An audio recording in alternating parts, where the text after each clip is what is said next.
मन लागो मेरो यार फकीरी में, मन लागो मेरो यार फकीरी में।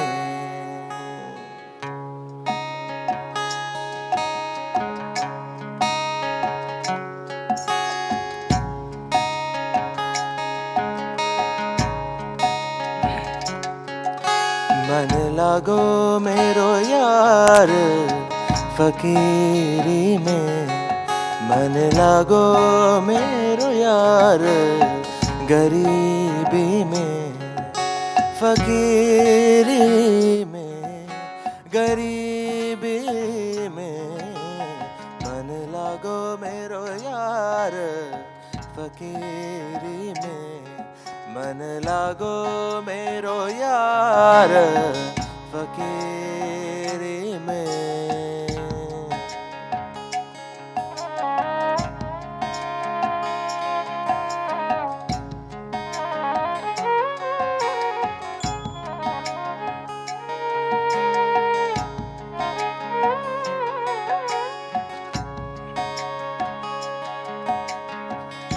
हद हद जावे हर कोई, अनहद जाए न कोई।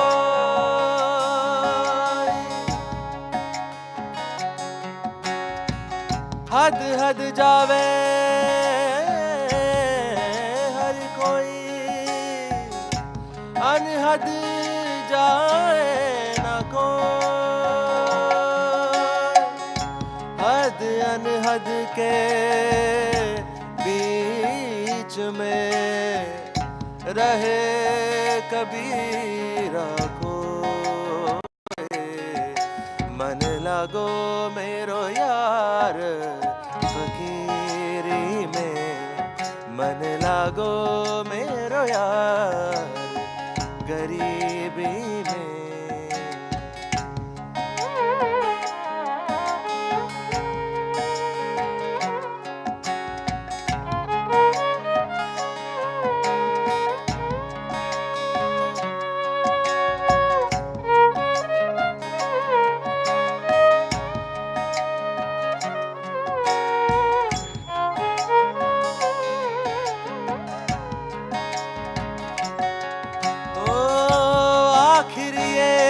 तन खाक मिलेगा, आखिर ये तन खाक मिलेगा।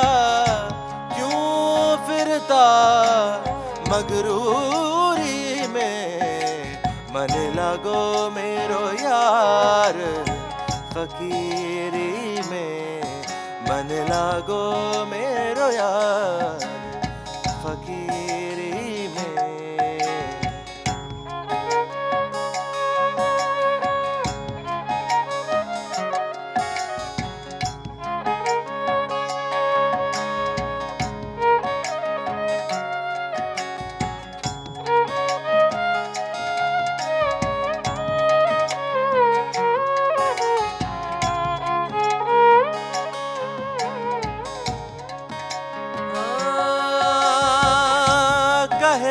कबीरा सुनो भाई साधो,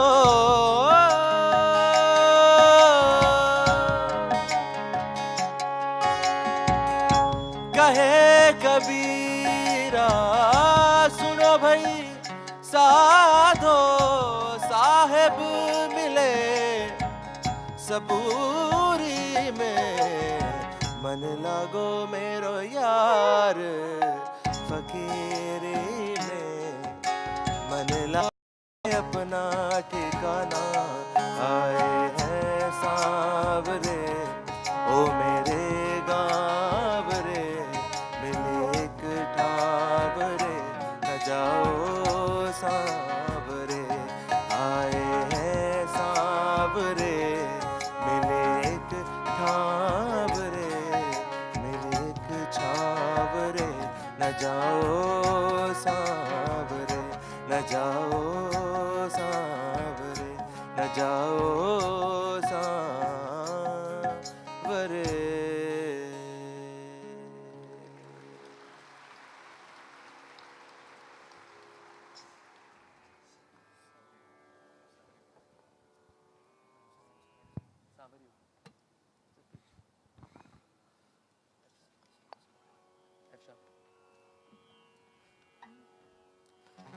सांवरियो घटमई रे रमैयो घटमई, सांवरियो घटमई रे रमैयो घटमई। थन कटे थन कटे थन कटे थन कटे थन कटे ढूंढवा जाऊं रे सांवरियो घट में।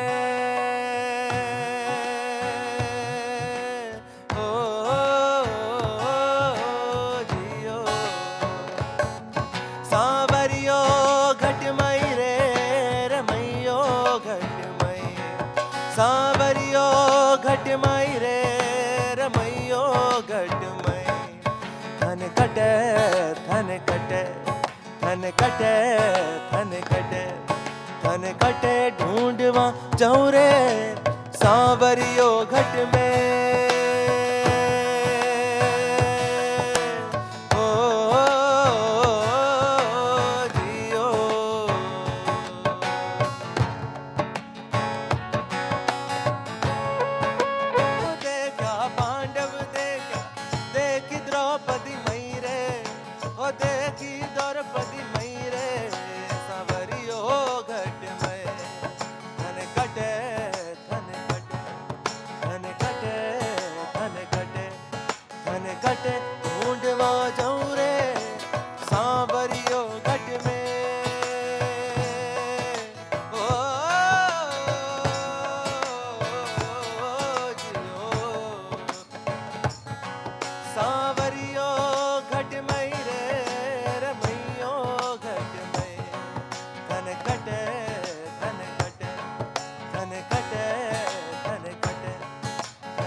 कबीरा जब पैदा हुए तो जग हंसा हम रोए, ऐसी करनी कर चलो हम हंसे जग रोए।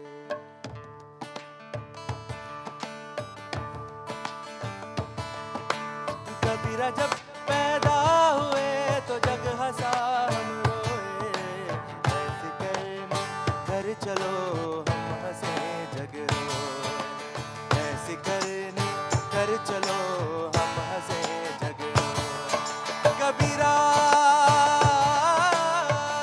कबीरा कबीरा जब पैदा हुए तो जग हंसा हम रोए, ऐसी करनी कर चलो हम हंसे जग रोए। ऐसी करनी कर चलो हम हंसे जग रोए।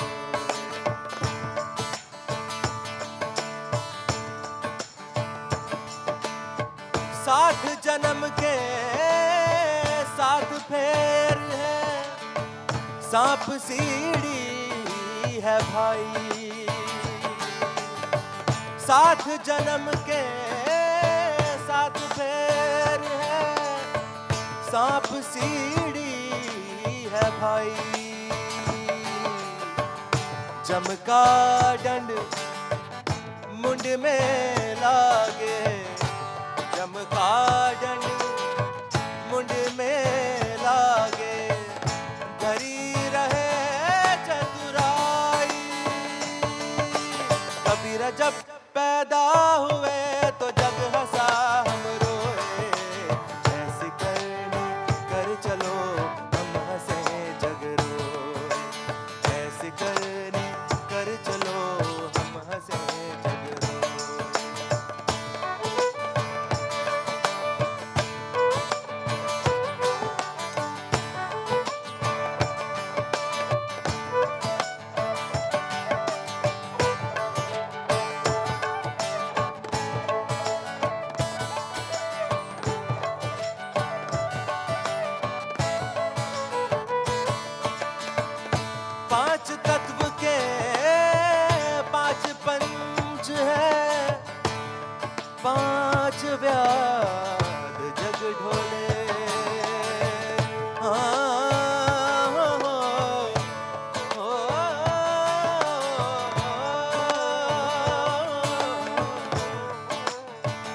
पांच तत्व के पांच पंच हैं, पांच व्याग जग डोले।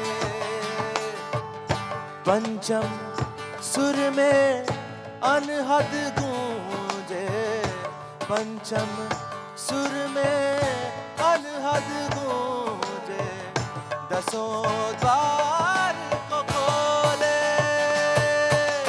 कबीरा जब पैदा हुए तो जग हंसा हम रोए, ऐसी करनी कर चलो हम हंसे जग रोए। कबीरा जब पैदा हुए तो जग हंसा हम रोए, ऐसी करनी कर चलो हम हंसे हम रोए। कबीरा हो, कबीरा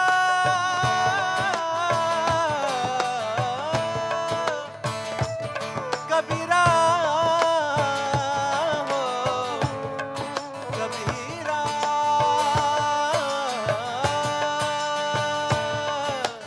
ना ना ना ना ना ना ऐसी करनी कर चलो हम हंसे जग रोए। कबीरा जब पैदा हुए तो जग हंसा हम रोए, कर चलो हम हंसे जग रोए। ऐसी करनी कर चलो हम हंसे जग रोए, ऐसी करनी कर चलो हम हंसे जग रोए।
Good morning. We will begin the program in a few moments from now, so could we request you to take your seats, please?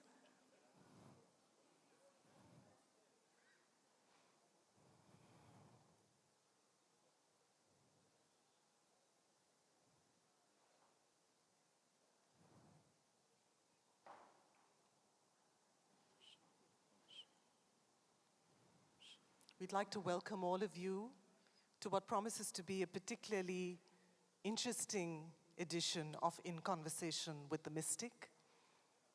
But before we begin, could we request you to take your seats and to remain seated for the entire duration of this event? If you were to get up and leave, it would be disruptive to the speakers and to other members of the audience. So please do remain seated till the end. And would you also turn off your cell phones if you haven't already? We'll just pause for a moment so you can turn off your cell phones at this point.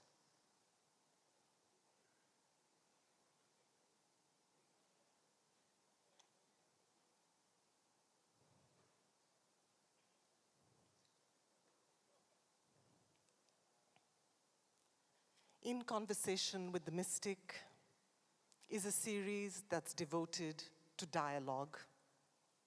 We've had people of prominence from different walks of life, from different disciplines, of different persuasions, entering into a spirited, freewheeling exchange with Sadhguru. We've had people from fields as diverse as health and sport, business and politics, education and the environment.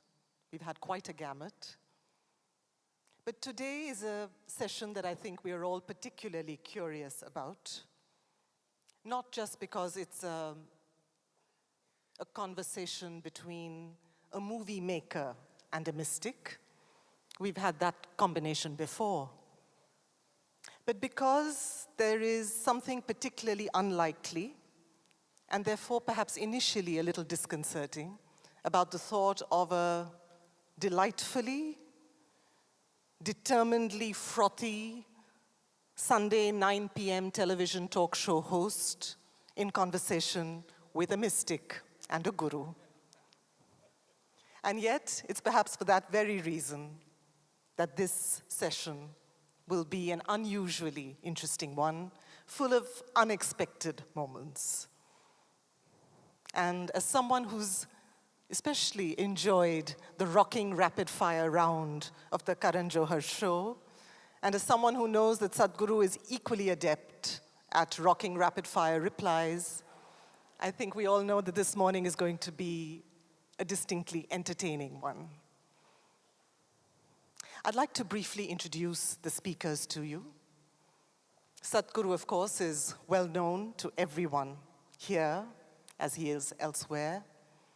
A spiritual master with a difference, who represents a unique blend of the mystical and the logical. He's the recipient of the Padma Vibhushan earlier this year, and he's the best-selling author of several books, most recently, Adi Yogi, The Source of Yoga. And of course, he's the founder of Isha, an organization with human well-being as its core commitment, with over 7 million volunteers worldwide. I'd like to invite you to watch a short video on Sadhguru.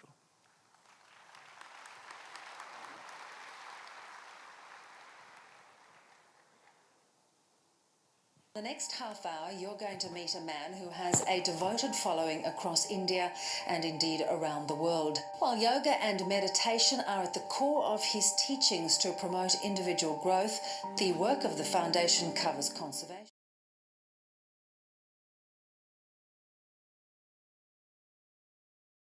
In the next half hour, you're going to meet a man who has a devoted following across India and indeed around the world. While yoga and meditation are at the core of his teachings to promote individual growth, the work of the foundation covers conservation, education and health. And you'll find him astonishingly pragmatic on a range of very modern-day problems. Let's meet Sadhguru.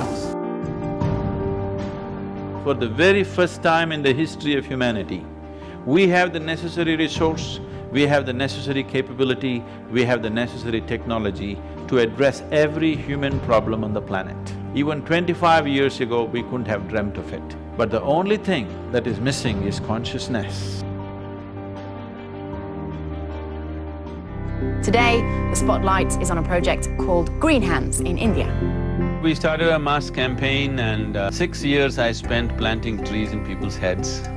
That's the most difficult terrain, believe me. And now in the last 6 years, we've been transplanting it, and that's happening much more easily. Action for Rural Rejuvenation is mainly aimed at rejuvenating the human spirit.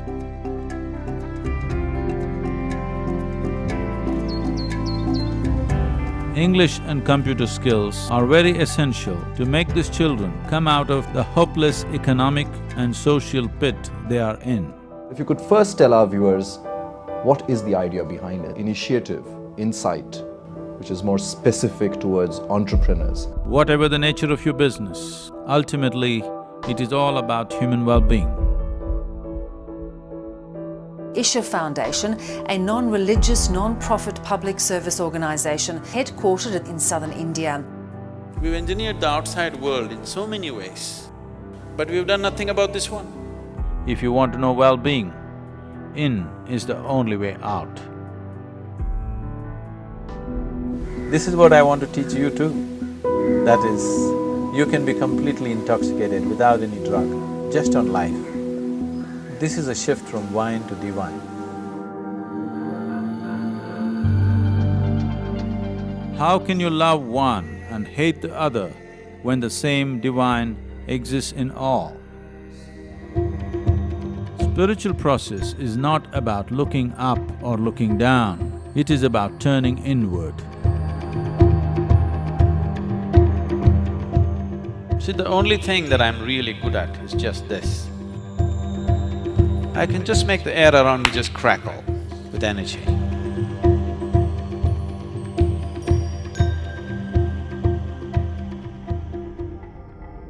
Adiyogi is the source of yoga, the first yogi. Adi Yogi will inspire many generations to take up yoga. One truly remarkable thing that Sadhguru has done is, he has made yogis out of ordinary common people. If you have to describe yourself in one word, Would you consider wildlife as two words or one word?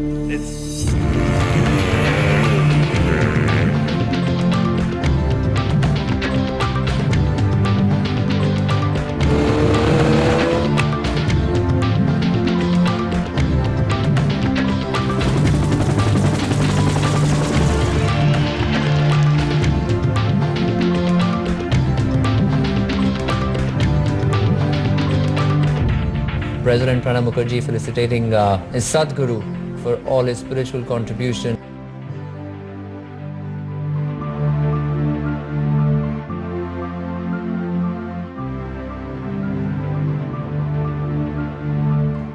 Our guest speaker for today, who is of course none other than Karan Johar.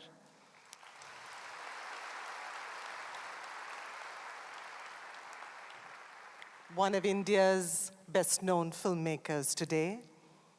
Known for his versatility, he's been actively involved in production, in screenwriting, in design, and ever since his debut film, Kuch Kuch Hota Hai, he's been the maker of several iconic, well-loved films under the banner of Dharma Productions. And he's, of course, the talk show host of a very popular show, Coffee with Karan.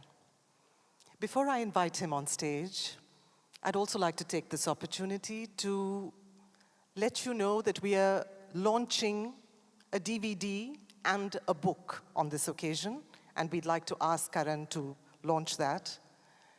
The first is a DVD which is entitled Mahabharat, Through the Mystic Eye. And this is a DVD based on a unique 8-day festival that was conducted at the Isha Yoga Center, guided by Sadhguru, in which participants were given the opportunity to relive the epic adventure into a glimpse into a once-in-a-lifetime event. Could I invite you to watch a very short DVD on the Mahabharat? If there is a story on the planet that we can say represents this human creature or articulates what a human being is, this is it.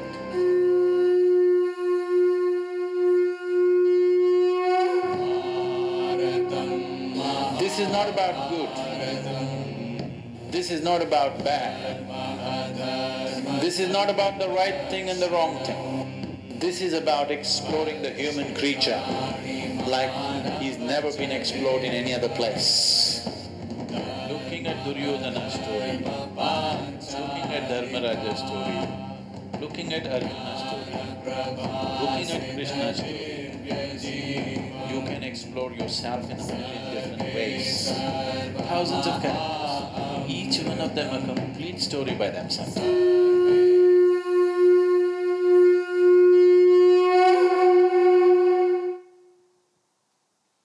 Could I welcome Karan Johar on stage to launch the DVD?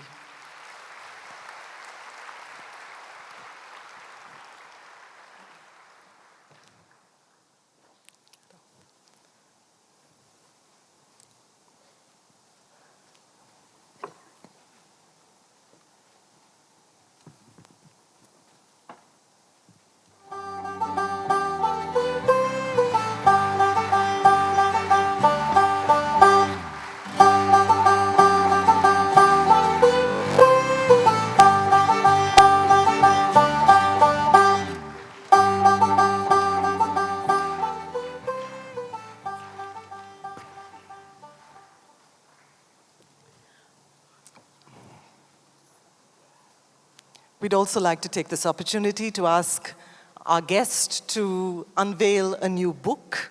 This is the Hindi version of a very popular cookbook, A Taste of Well-Being, in which Sadhguru offers a yogic take on the whole world of cuisine, particularly relevant to us in an age of crash diets and food fads.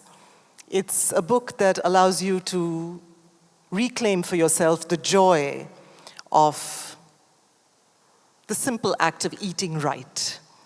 We'd welcome you to pick up the book on your way out. For now, I'd request Karan to launch the book.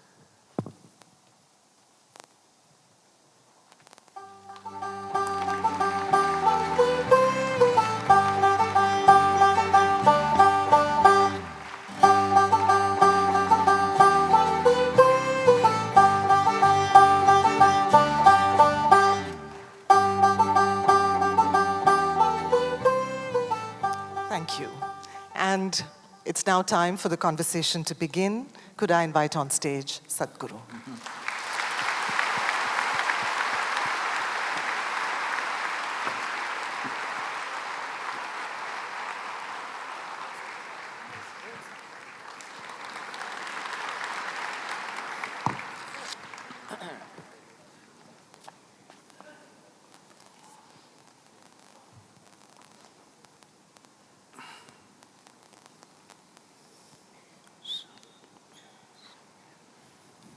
Good morning, sir. Namaskar. Two things I've never been in my life are thin and nervous. And I still haven't been able to get over the former, but the latter is still very operational at this moment. It's because I don't know what to say, because I feel I've lived with you in this last week. I've done all my research, watched all your shows. See, you have done your homework, but because I'm homeless, I've done my homework. I've done a fair amount of my homework. I've watched everyone from Anupam Kher to Juhi Chawla in conversation with you, Barkha Dutt, to a very subdued Arnab Goswami as well. I do believe in your mystical power because you managed to achieve that. And I think that is not anything lesser of an achievement that you've done with your span of tremendous work, Sadhguru. So my felicitations on that achievement. And more than anything else, when I just saw the AV that all of us saw, I've heard all these terminologies associated with you, which is from, you know, the monk on a motorcycle, rock star spiritual energy. And I saw that happen. You're on a motorbike, you're flying a helicopter. So there are so many terms, as I said, rock star, spiritual energy, and I want to create my own one and say you're like almost the Santa Claus of spirituality because you bring the energy through that chimney of life, and I think have really touched so many millions of people across the world. So we're blessed to be in your presence at this moment, and I can't wait to be in conversation, which is I'm going to start, but I just want to start by saying that this is truly an honor, so thank you.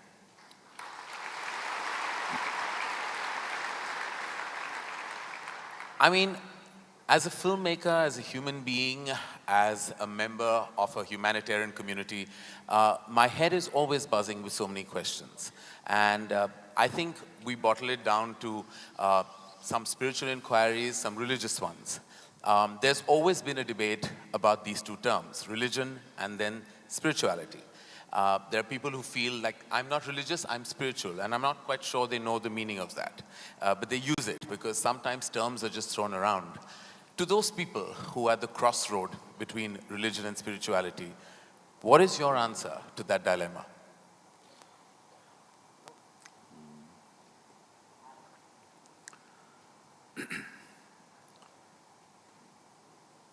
So we must understand this. It is in the very nature of human intelligence that if you do not know something, if you realize you do not know something, because most people do not realize that they do not know. If you realize that you do not know, it's very natural for your intelligence to seek to know. It doesn't need a guru, it doesn't need a scripture, it doesn't need somebody to introduce that to you. It is in the nature of your intelligence that you wish to know. There are lots of experiments to show, even mice, if you leave them in a place, within 2 minutes, they will research everything in that space. For their own reasons, of course, for survival reasons. They, inquire into everything around them to find out how the place is. Human intelligence goes beyond survival. So naturally, human intelligence seeks to know many more things which does not concern our survival. Yes, we are concerned about survival till a point, but once that's taken care of, we cannot rest. We want to know more, endlessly more. The more we realize we do not know, the more the longing to know. So this longing to know, when it finds a very intense expression in the form of seeking, we call this spiritual process. Or in other words, the basis of spirituality is a realization that I do not know. But the moment you say, I'm religious, you refer to yourself as a believer. When you say you're a believer, what you're saying is, everything that I do not know, I will make it up. How I make it up? Whose help I seek to make it up? Maybe varying from person to person, somebody makes it up with scriptural assistance, somebody makes it up with the assistance of a priest or a pandit or a guru or whatever. But you seek some authority. You kind of make a compromise in your life that instead of truth, you settle for an authority as the truth. Spiritual process means truth is the only authority for you. Authority is never the truth for you. So these are two different aspects, unfortunately spoken in the same breath most of the time. So, I would say spiritual process is far closer to scientific inquiry. See, even the fly is trying to investigate me. Trust me, I'm not investigating, I'm just inquiring. No, And I wish I was the size of that fly. I did not use the word investigation in a negative way, nothing wrong with investigation. Yes, totally. Investigation means you want to know the truth. Right. Maybe it's done little forcefully like a fly. Right. It's coming to you now. That's all I get these days.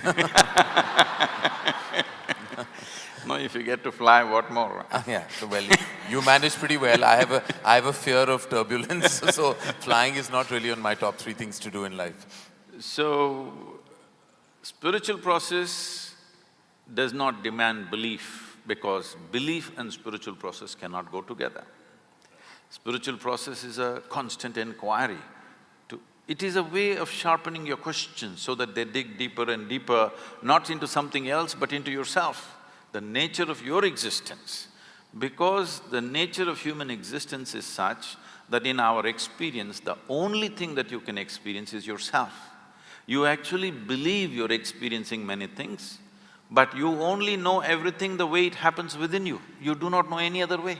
Even now if you see these people, it looks like they're there, but actually you know them or you see them only the way they projected in the firmament of our minds. There is no other way. There is no other way for you to experience this life except the way it happens within you. Now, spiritual process is a constant effort to see that the way that it happens within me is not a distorted vision, that my mirror is not a wonky mirror, it is a plain mirror, that it shows me things the way things are, it doesn't distort anything. Because of my thought, because of my emotion, because of my attachments, because of my identities, because of the philosophies and ideologies that I identify with, I can distort my mirror. Now I deprive myself of all that so that I have a plain mirror and I get to see everything just the way it is. This is spiritual process. No, well, thank you, because that's always been a continued dilemma. And I believe that the word spirituality is sometimes misused, where there's not a grave understanding of what it really is. And as you said, that the I don't know has immense power. And I think acknowledging the I don't knows of your life really means everything. And I wish people would start doing that, because According to me, sometimes delusion is the biggest disease that plagues humanity, when you're not aware of your own self. No, there are all kinds of idiots on the planet. Yeah, yeah, we work with many of them. But we must understand this. In the very nature of who we are, it is like this. If you do something stupid today, tonight your intelligence will bother you. Why did I do this? This is the nature of human intelligence. But the moment your stupidity is either scripture endorsed or God endorsed, you can go on doing the same idiotic thing with enormous confidence. It gives you confidence without clarity. Confidence without clarity is a disastrous process. If you do not have clarity, at least you must have hesitation.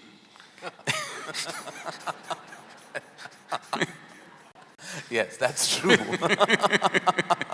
Well, I have to say that, I want to personalize this a little bit. I was at a crossroad about 13 years ago, and my father was very critically ill. And at that juncture of my life, and before that, religion was organized in my life. It was what was taught to me. It was what I thought the right thing to do was.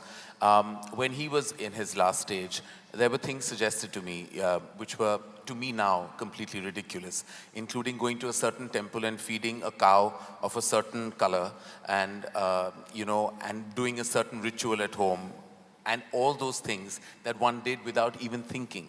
Because as you said, when you spoke about the idiots on this planet, I was definitely one of those in that stage of my life. But sometimes you reach a critical stage where you seek any kind of desperate measure and you try to kind of hold on to any hope that even something that is advocated to you that goes against your grain of intelligence or thought. To those people, what is your advice?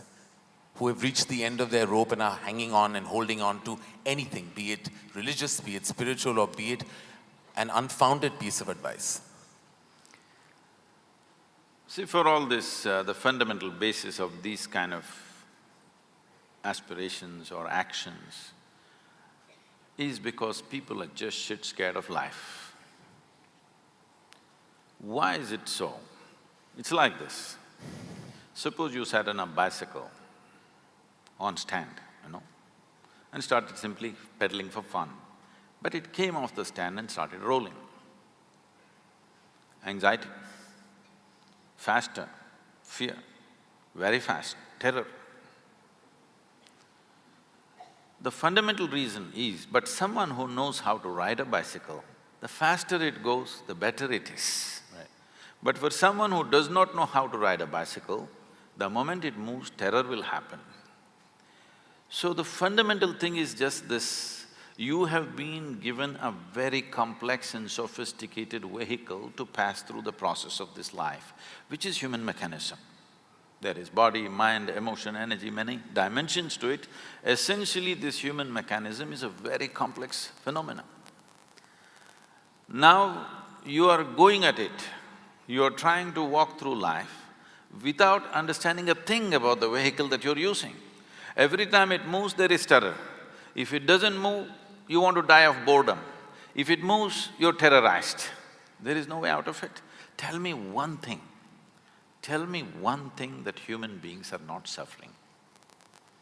If they're poor, they suffer poverty. If they become rich, they suffer taxes. If they're not educated, they suffer that. You send them to school, endless suffering.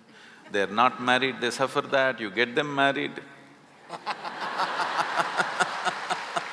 Yeah, I was heading to that next. I didn't say a thing, they are the ones.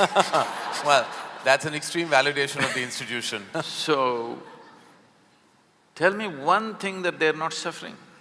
So now somebody develops a philosophy, life is suffering. There are philosophies like this. Now it's not about life because you've not even touched life yet. All that you're dabbling with is right now your own thought and emotion, and it's going crazy. So you are on a bicycle that you don't know how to ride. But this is not just a simple two-wheeled bicycle, it's a complex machine. You don't know how to ride. You don't know how to manage your thought. You don't know how to manage your emotion. All these things, human experience is essentially happening from within you. Whether it's misery or joy, agony or ecstasy is happening from within you. At least what happens from within you must happen your way, isn't it? The world will not happen your way. But the problem now is, what happens within you is not happening your way. What's happening in your mind is a dream. Even your dream is not happening your way, that's the problem. The problem is not that your life is not happening your way, even your dream is not happening your way. And this is the source of their misery, but they think it's marriage, they think it's children, they think it's poverty. No. Fundamentally, it is just that you are not happening the way you want yourself to be. That's all your misery is. So, even if you want to learn to ride a bicycle, it's just a simple basic machine. It needs a certain level of attention and involvement, otherwise you can't ride a bicycle. Takes an enormous amount of intent to want to ride it, otherwise it's quite impossible to ride a bicycle. After you know how to ride it, you can let your hands off, you can close your eyes, all these things. Pretty much like marriage.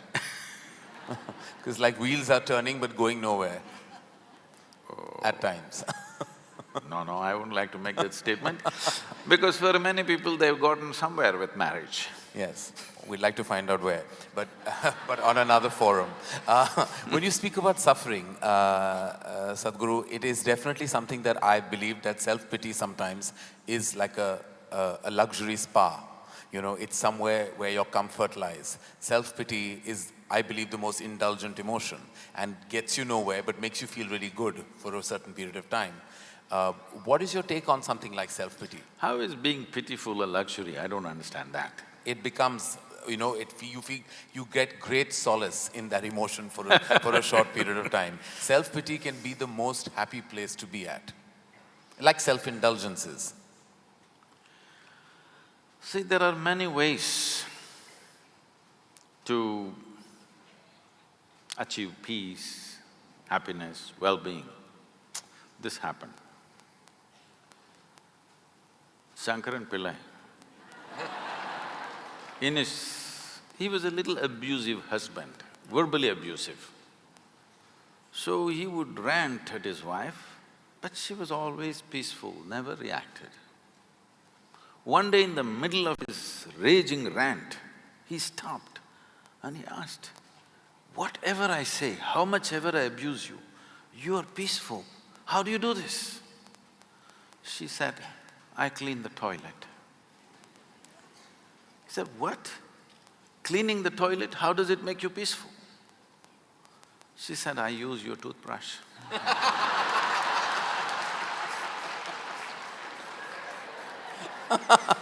So, don't fall onto that. You're giving lots of people ideas. So that's not a relationship, it's a revenge story. No, you can achieve peace and solace in so many different ways, I'm saying. Which is what you said, to draw from within, to find your solutions. Because the most exciting line that I read was that you know, life can't touch you, can't scratch you. It can't harm you, you know, you create your own energy in your own life. You know, life, you're in this universe, you've been brought into this world, and it's in your control what you do with it. You know, life has nothing against you. What you achieve and what you do is a result of your own actions, your feelings, the pleasantness that you create within yourself. Which to me was a very moving line because it simplified a very extensive and expansive feeling of anxiety, fear, and all the turbulence that humanity goes through on a daily basis. To me, three pillars of our existence are pretty much, you know, family, fortune, and farishta, which is what I believe a result of God, religion, everything else. When we talk about family, Sadhguru, there are few things that have always intrigued me, and I seek answers, or rather validation from a higher energy such as yourself. It's like I've always questioned why there's an organic distance between a father and son, why there is always that angst in that relationship. And I'm sure there are many in this house that have experienced that emotion in their own homes and their own environment. Where do you think the origin of that distance came? Because every generation makes the same mistake, which means they're not learning at all. Yeah.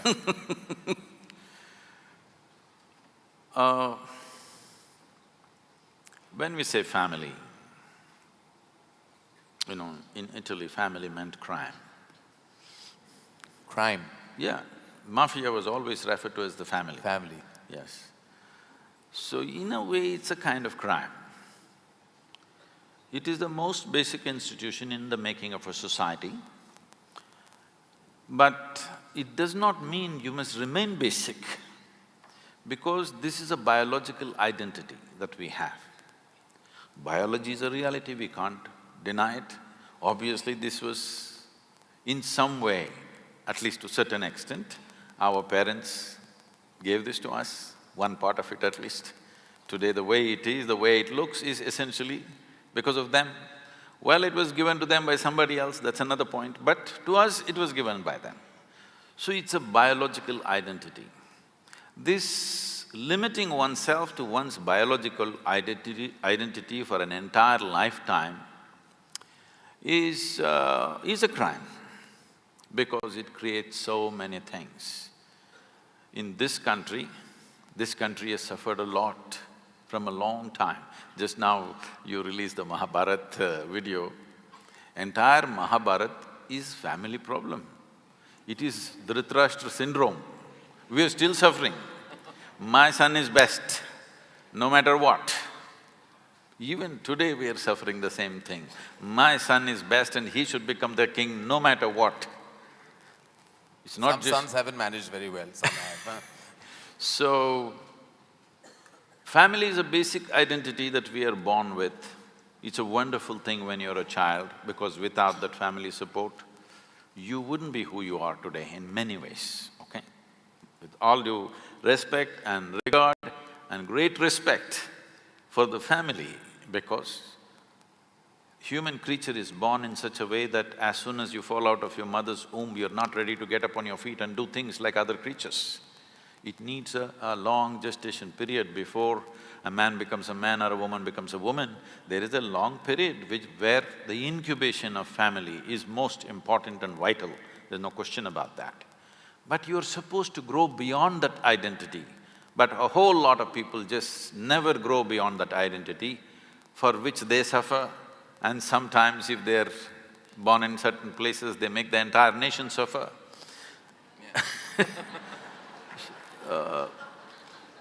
You are supposed to grow out of that. As a child, it's most vital that you're identified with the family. But as an adult, you're supposed to grow beyond your biology, because biology is the most basic identity. One has to grow beyond that. So having said that, is it necessary that every father and every son has to have some kind of angst?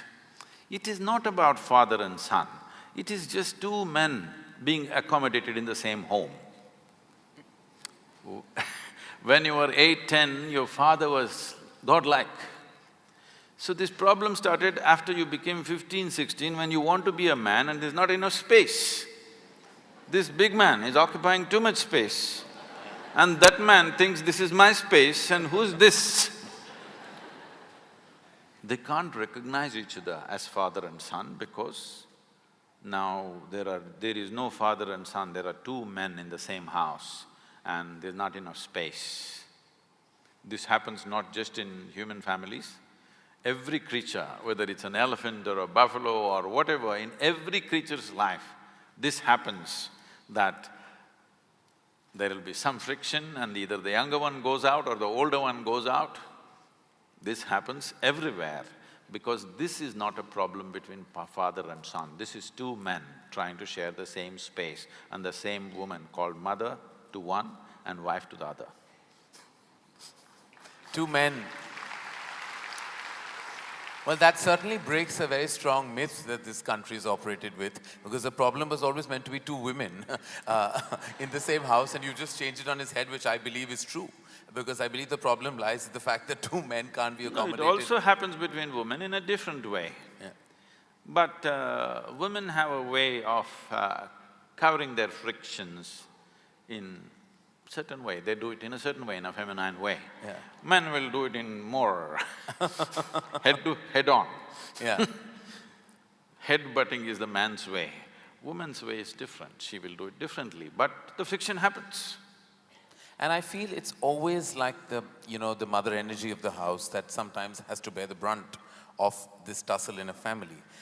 It's also the other thing that, an offshoot of that thought, is that I believe very strongly that the people you love the most, you kind of tend to dump all your anxieties, your angers, your fears, your insecurities, all onto that one source that gives you the maximum love and the one that you love the most. Why is it that we as a human race tend to do that?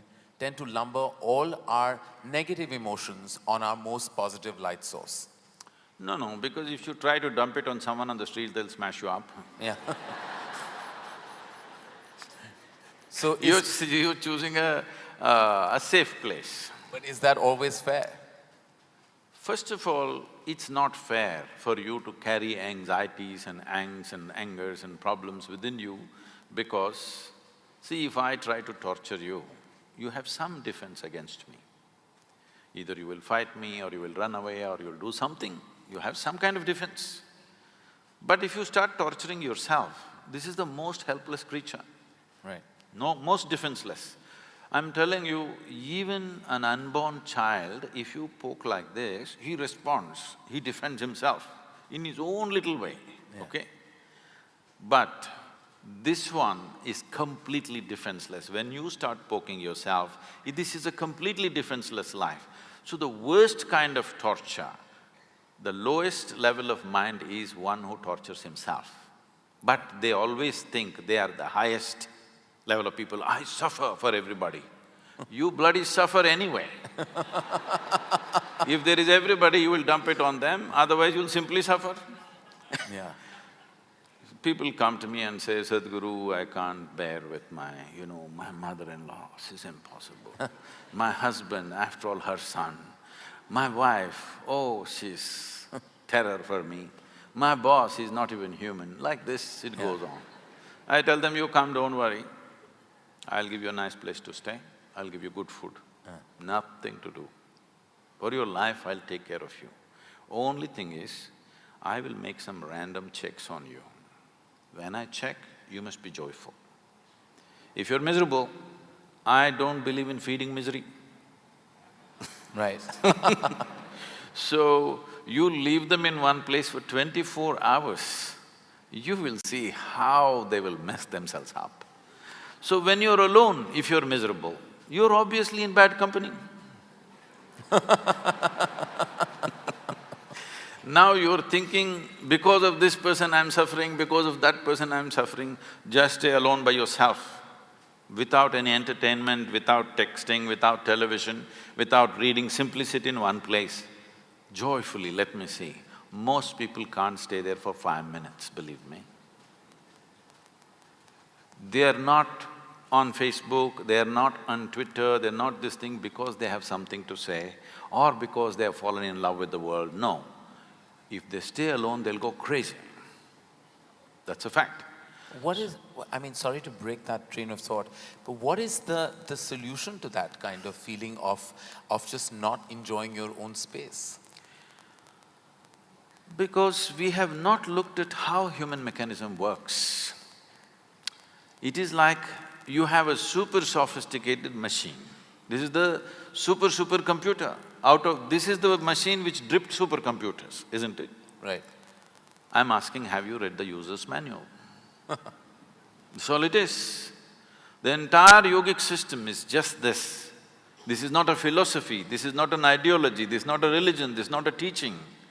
This is just the user's manual, how your body should sit, how it must breathe, how the mind should be, how the emotion should be, how the energy should be, what are the things you can do with it, how should you keep it so that this will function at its highest possible level.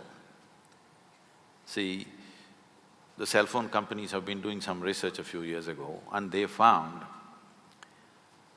only 7% or only 3% of the people,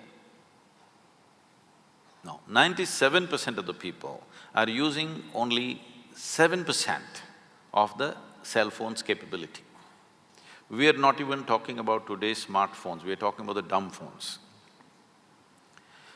So 97% of the people are using only 7% of a small gadget. If that is the fact, How much do you believe are people making use of this tremendous gadget? Just on the surface, because they never bothered to read the user's manual. If you tell them this, they say, Sadhguru, can you give us the user's manual? It's written into you. You have to spend some time with this. This was written by the source of creation, not by me or you, isn't it? You must learn to read. The problem is illiteracy. See, suppose you have not learned the alphabet. Well, you have learned English alphabet. Let's say I'll give you a Tamil book. You look at it, does it make any sense to you? You don't know the alphabet, it doesn't mean a thing to you because you do not know the alphabet. Now, this is the problem, that in today's society, in modern education, we have not even brought fundamental literacy towards how to read this book. Because we've never read this, by accident we are managing it. If you manage by accident, sometimes it works, sometimes it doesn't work. One moment you're happy, next moment you're miserable, one moment you're peaceful, another moment you're in turmoil. I was I'll cut the long story short. I was in Tel Aviv and somebody came and greeted me, Shalom. I said, what does that mean? He said, this is the highest way of greeting. I said, that's your opinion, but what does it mean? He said, no, this is really the highest way of greeting. I said, all right, but what does the word mean? He said, it means peace. Then I said, why is peace the highest way of greeting unless you're born in Middle East? In South India, you come up to me in the morning and say, peace. I will ask, what's wrong with you? I'm saying if you deprive yourself of something for a long time, suddenly it becomes godlike. If you've not eaten for 10 days, even if God appeared, what's the prayer? Food, of course. So, once you deprive yourself of fundamental things, I'm saying fundamental things because to be peaceful and joyful is not the ultimate goal of life. If you want to enjoy a meal, you must be peaceful and joyful. If you want to enjoy a friend, you must be peaceful and joyful. If you want to enjoy a walk on the street, you must be peaceful and joyful. If you want to enjoy simple things that you do in your life, you must be at least peaceful and joyful, if not ecstatic. So it is a most fundamental requirement. This is not happening. People are saying, this is the ultimate goal of life. Even so-called spiritual leaders are saying, peace is the ultimate goal of life. Such people will only rest in peace. For those, in what I believe surrounds us all is urban angst. I think that seems to be terminology that comes out of, mental health solutions, etc. And that seems to be rampant in many parts of the world now, including now slowly penetrating even in India, when people deal with mental health issues like depression and anxiety, and those kind of which seek certain chemical imbalance issues that are told to them. They're making you look very pretty on the screen. How do they do that? They're not doing that to me, huh?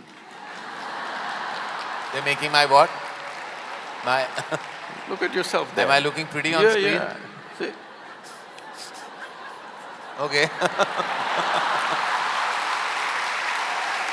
Well, they're not doing that to me. You're looking stunning to me, sir. Stunning is another word for shocking. Well, I was trying to find another adjective to counter that, but back to me and my mental health issue. I really want to know, it's such an order of the day today. Everyone seems to it's almost, and I hate to say this with any, and I don't say this with any kind of disrespect to people's personal circumstance, but I almost feel like today it's talked about like it's almost a fashionable issue, where I think it's a very serious issue. When people talk about mental health issues like depression and anxiety and seek counseling to sort those issues out. And then the diagnosis at times is chemical imbalance and medication is given. And then well, I know you hate the word philosophy, but all your teachings are definitely about finding yourself and seeking that pleasant bliss from within. But to those who are not strong enough to achieve that and seek this assistance, what is your take on that? let me correct one more thing in the question. This is not a teaching, this is just a technology. I'm just giving some people simple methods with which they can work. If people are coming for a teaching, they're frustrated with me because every time they come, they leave more confused than ever before. If they're more confused, in a way my job is done. Because my entire work is to get them out of silly conclusions that they've made about life. And confusion means you're still looking, you have an active intelligence. Conclusion means, what is the conclusion of your life? Hello?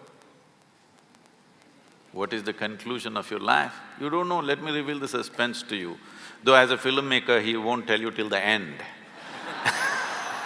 I will reveal it to you. Sometimes we don't even know what happens after that, so many of us are confused souls when we make movies. So, the conclusion of your life is you'll be dead.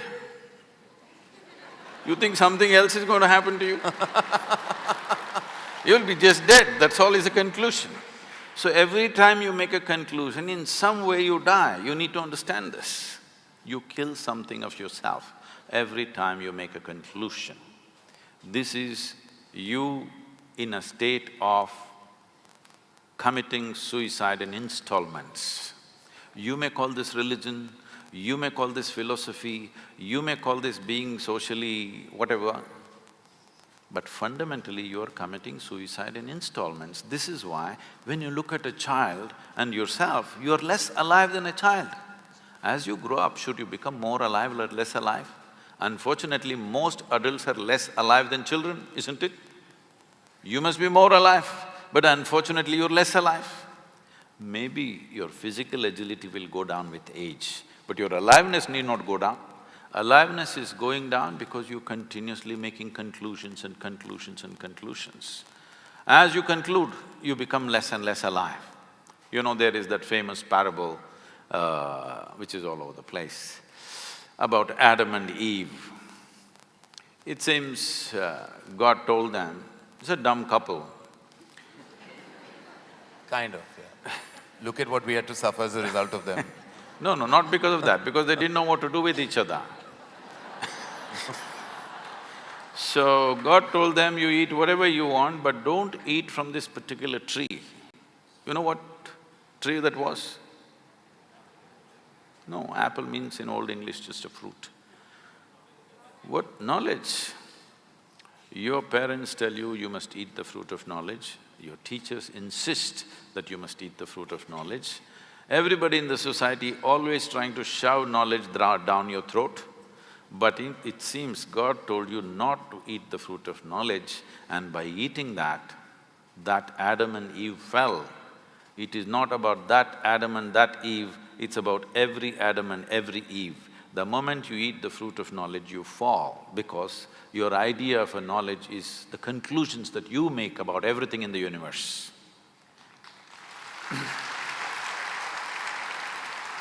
So this mental illness, which is becoming pandemic, they're telling me, I don't know how far the statistics are right, they're telling me over 40 people, particularly women in America, over 40 years of age, nearly 52% of them are on some kind of antidepressants. 52% is not a joke. 52% is not a joke. It means entire humanity is becoming sick. We must look at it why. Fundamentally, because you are banking on a few things for a long time for your mental stability and emotional stability, all these things are taken away. One thing is, as you mentioned, the crime that we call as family. It gave us the support. No matter what happened, there was somebody always for you. Others are with you when you do the right things. If you do the wrong thing, they'll distance themselves. There was one bunch of people who was like for the circus that you do, they were the net. Whichever way you fall, there's somebody to hold you for some moments. But that net is gone. Now when you fall, you fall. Because of that, people are cracking up. So if you want to remove You see, in this culture, there was a time in the tradition where 30% of India's population were monks. That means consciously they went beyond family. Consciously they chose to live without family, to live without support, to live without a home. Homelessness not out of deprivation, but by choice. Nobody ever had a depression because they transcended the need for the net. You learnt your trapeze bar act really well. Now you can do it without the net. You are not good at it, you better have a net, isn't it? Otherwise your head will crack. Right now that's all that's happening. The traditional support system that we had, we're taking it off. When we talked about religion, with all due respect, we must acknowledge this. Today people are trying to go to psychiatrists. India doesn't have enough psychiatrists for 1 billion people, believe me. No country has. And above all, they're very inefficient because they can take only one client at a time and they need a lot of furniture like this. It's very inefficient. Religion handled human psychological balance effortlessly. God is with you, don't worry. It settled a whole lot of people. Do not underestimate the value of that. It is very inexpensive mass psychiatry where people… No, I'm not… this is not a joke. When you're mentally ill, it's not a joke. It's the most painful thing. If you get physical ailments, you will get everybody's compassion. When you get mental ailment, you'll get laughter, unfortunately, because you don't know when somebody is sick and when somebody is being stupid. You can't make out. This is the biggest problem for those families who have somebody in the family who's mentally disturbed. You don't know when they're making it up, when they're really suffering, you can't make out. There is no perfect way. There is no science anywhere to tell you exactly when, because human beings can make up every kind of thing. You're an actor, you know. I don't know, you're an actor or… I do most things, yeah. Okay. I mean, we act even in our day-to-day existence, all of us. No, that is fine, but are you actor, just director? No, I tried, I failed. Okay. So, all right, you're a bad actor. Yeah. But I'm an actor nonetheless. But at least you make other people act. Yes. So, in a cinema or a drama, you can act something and make it really real to a point where these 10,000 people will sit and experience like it's real. So, when a mentally ill person is in your home, you don't know whether he's acting it up or it's real. Sometimes it's real, sometimes he's playing with it. You can't make out. You don't know when to be compassionate, when to be hard on him. This is the biggest problem. For people who have mentally ill people within their homes, this is the huge problem because there is no perfect way of making a judgment. And it is not joke. See, human sanity is a very fragile thing. The line between sanity and insanity is so thin. If you push it every day, you will cross it. See, when you get angry, what do you say? What's the expression? I'm mad with you, or I'm mad right now. So you're enjoying that little bit of madness. You crossed the line and it felt like it's some kind of a freedom and power. But one day when you cannot cross back, that is when suffering begins. And suffering means, it's not like physical pain, it's immense suffering.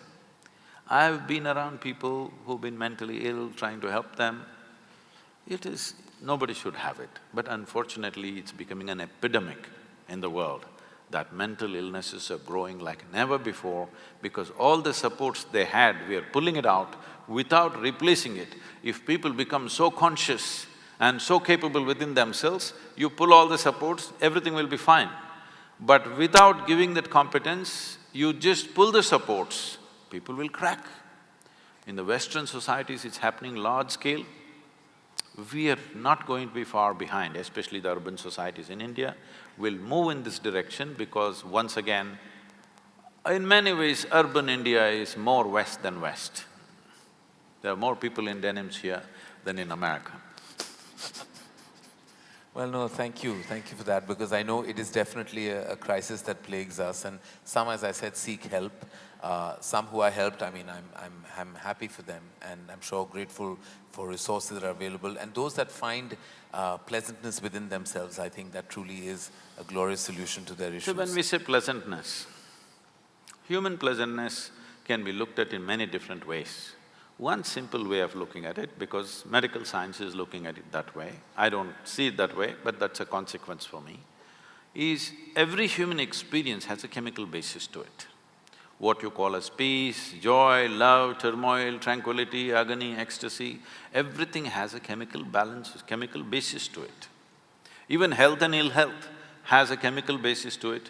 Today, entire pharmacology is just about trying to manage your health by using chemicals. It's today a doctor's job or a physician's job is, it's an orchestra of chemistry that he's trying to manage. Put this pill, something more happened, put that pill, then something less happened, then do this, do that. Trying to manage the orchestra of chemistry, because this is the most complex chemical factory on the planet. Right. This is a very complex chemical factory.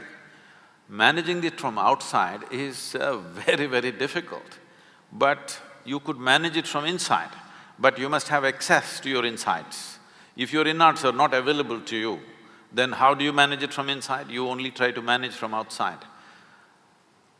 Even mental illnesses are largely being managed by chemical input. But all the chemicals that you can think of on this planet are in some way already present in this. Whether you are seeking medically prescribed drugs or you're going for the backstreet drugs, whatever you're going, essentially you're trying to bring pleasantness within yourself. Right. Because health means one level of pleasantness. If body becomes pleasant, we call this health. If it becomes very pleasant, we call this pleasure. If your mind becomes pleasant, we call this peace. If it becomes very pleasant, we call this joy. If your emotions become pleasant, you call this love. If it becomes very pleasant, we call it compassion. If your very energies become pleasant, we call this bliss. If it becomes very pleasant, we call it ecstasy. If your surroundings become pleasant, we call this success. So, we are trying to manage pleasantness by putting chemicals. To what extent means, the statistics are out now. In United States, they're saying 70% of the population is on some kind of prescription medication. The most affluent country, where there is an enormous choice of nourishment and lifestyles, here 70% are on prescription medication. So you're trying to manage your sanity and your health by putting chemicals from outside. But there is no doubt in anybody's mind today that this is the greatest chemical factory, but right now ill-managed. Essentially, you're a lousy CEO. That is true. That is true. What is always, Sadhguru has also left me in wonderment at times about the usage of two words, which I'm going to say to you right now. Terminology sometimes has a tendency of making you even receive an emotion from within. Two words being ego and self-respect. Now, these are two pillars of what we believe self-confidence, which is unfounded, I believe. Ego. Hey, who put a cow next to me? Sorry? Who put a cow next to me? Put a… well, topical at least. It's part of the decor. Because everywhere I go, people have been asking me questions about Gaurakshak, Gaurakshak. Yeah. Now they put a cow next to me. Well, I was planning not to go down that path, but now then since you brought it up, no, not going there. As I was saying about ego and self-respect, like we always say, like my belief has always been that maintain your self-respect, keep that. Your ego can be flexible because it should be convenient. Because I believe like your ego should be a function of your convenience. How true is that? Or maybe both are unfounded? This ego should be a function of your convenience is perfect, but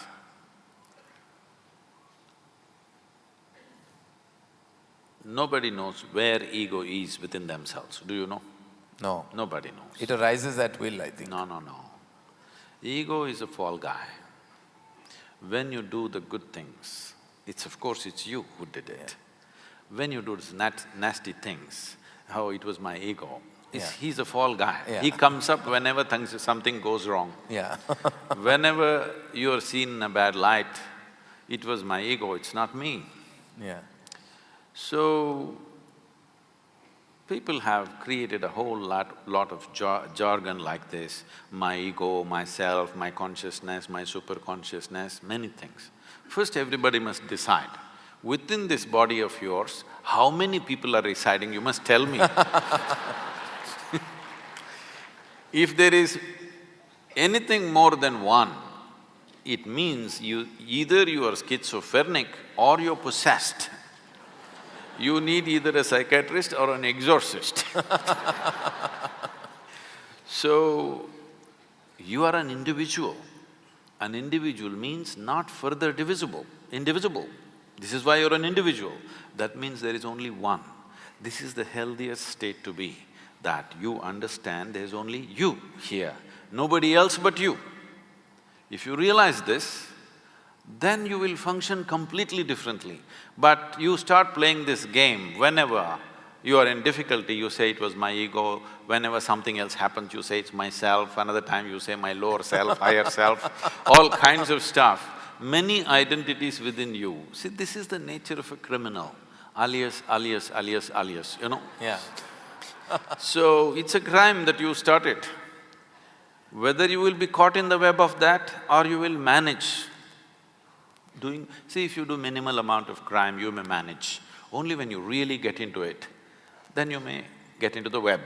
Otherwise, many people commit small-time crime and then become very respectable in the society. So, if you do little crime of ego business, self-business, all this and then become normal, you're okay. But if you play too much, you will become mentally ill. Because if there is more than one in this, you will become sick. There you are an individual, you are just one. Now it's very easy to transform this. You can't transform a crowd of people. Right. You can only transform individual people. And if you take away this fall guy, one fundamental thing you have to do with yourself is to see that no matter what happens in my life, if pleasant things happen, unpleasant things happen, whether I'm joyful or miserable, I'm successful or a failure, you know it's just you and you alone. Otherwise, when things happen well, me, when things don't happen well… So you say we always tend to blame ourselves into various paths and then for divine forces as well. It's convenient, it's very convenient. But this self-respect, no, you should have no self-respect. Others… respect is from another person. I respect myself, what is this rubbish?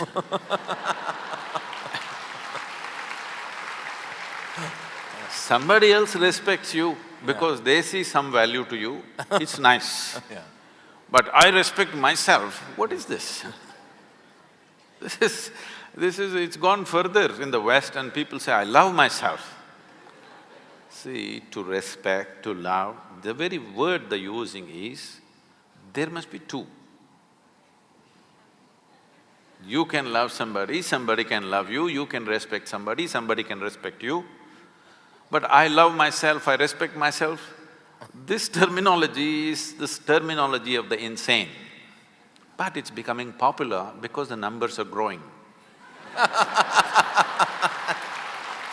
By the hour. Don't say by the hour, then we will be blamed. By the day. By the day, okay. We get that, we sign, seal and deliver that. Is there a ceiling to extremity, to extreme emotion, like love? When you love something, is there a time that you have to stop? Is there any such thing as stopping the extent of your extreme emotion? And I feel that about even the negative emotions. When you love someone, how do you really stop the extent of it? I would say,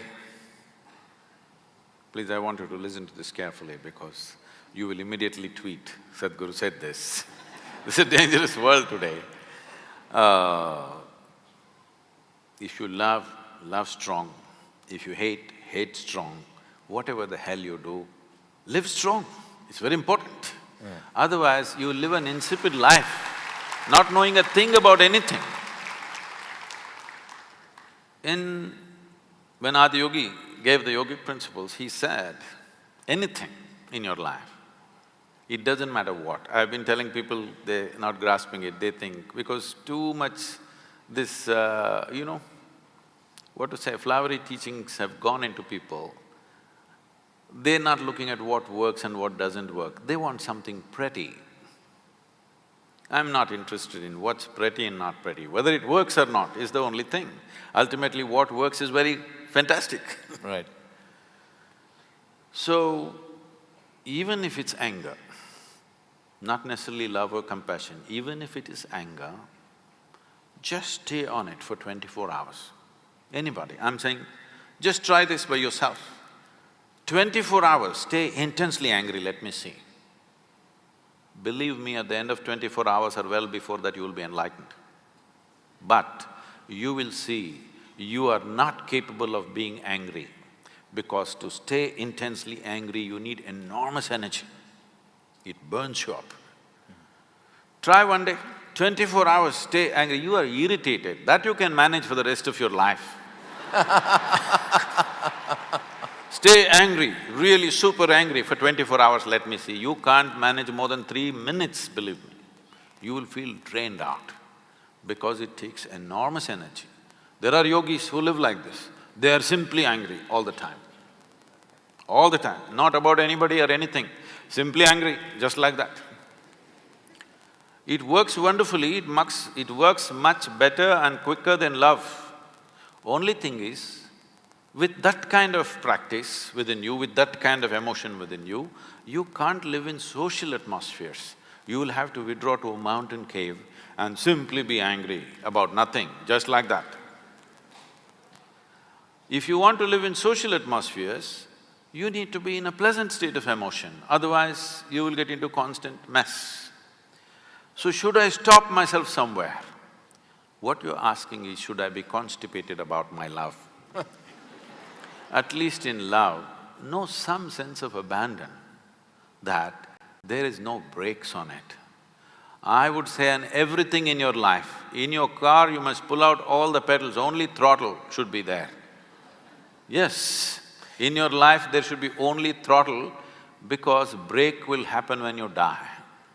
It's not for you to brake every day. It's not for you to control. Your life will be curtailed somewhere. That's nature's business. Your business is to be full on, because life needs your support. Death is super efficient.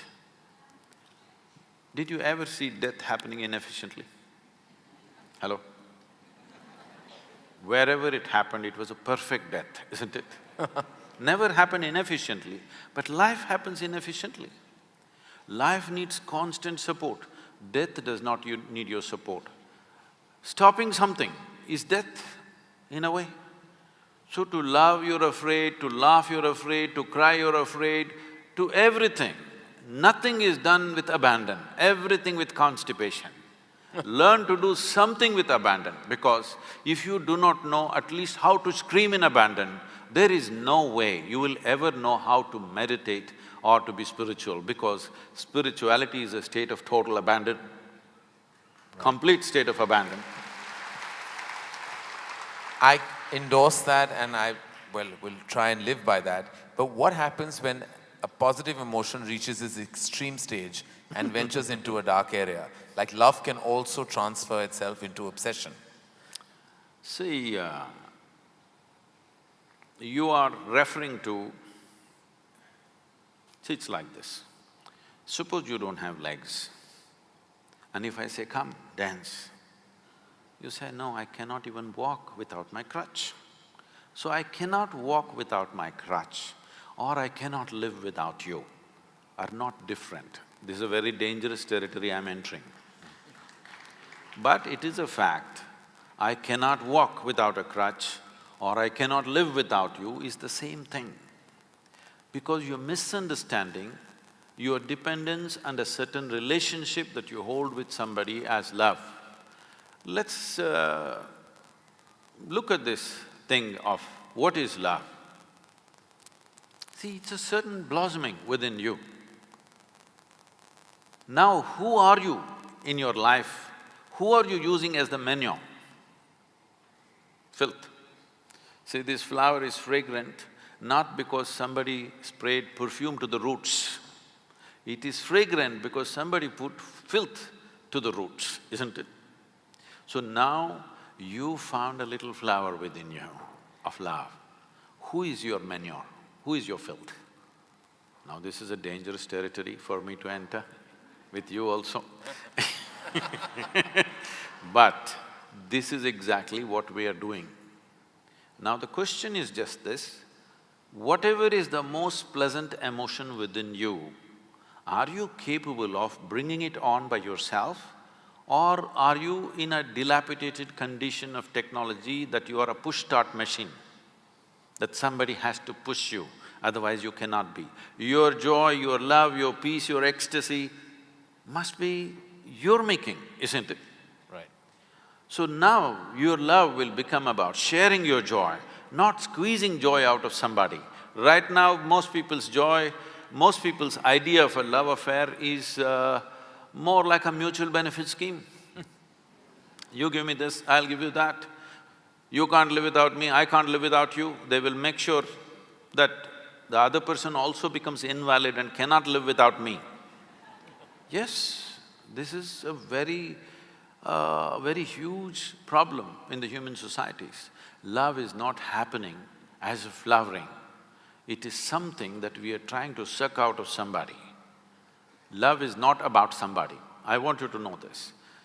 Maybe because you're a film personality, maybe you said you're not an actor, but there are many actors who are loved by people. People are drooling with ecstasy, simply looking at them. But the problem is they've never seen them. They've only seen that play of light and sound. They've never seen them, but they love them. So what I'm saying is, you're capable of loving somebody, that person may not exist, he may be animated, but you still love and you're experiencing all the fruits of love. I'm saying love is something that you do within yourself and blame it on somebody. You can do it by yourself. For a long time in this country, it's been there. There have been Mirabais and Tukarams and others, they taught you don't have to love and to be in an extreme state of love, you don't need anybody. You can simply do it by yourself, and not just in emotion. Even physical ecstasies happen to them simply because they are in a great love affair with someone who is not even here, all right? So, it is something that you do within yourself. Right now you're in love with somebody here, that somebody may not even know that you love them, but you can experience this, isn't it? You don't need the support from the other person. This is an experience that's happening within you. Love is within you, if you wish. It is not that it's sitting within you, there is no such thing. You are capable of variety of emotions. If you want, you can make it a very sweet emotion. If you're in a very sweet state of emotion, people say, oh, he's very loving. You may not be loving in the real context of how they understand, but you are in a pleasant state of emotion, so naturally you do pleasant things, so people think you love them. So make love an island, not a country. No, no. Make love the universe, not an island. Because right now, when you say, I love you, this particular person, you only, when I look at these people, I look at them like this one person, this is an island love. It is too discriminatory. This one face in this 10,000 faces I love, rest.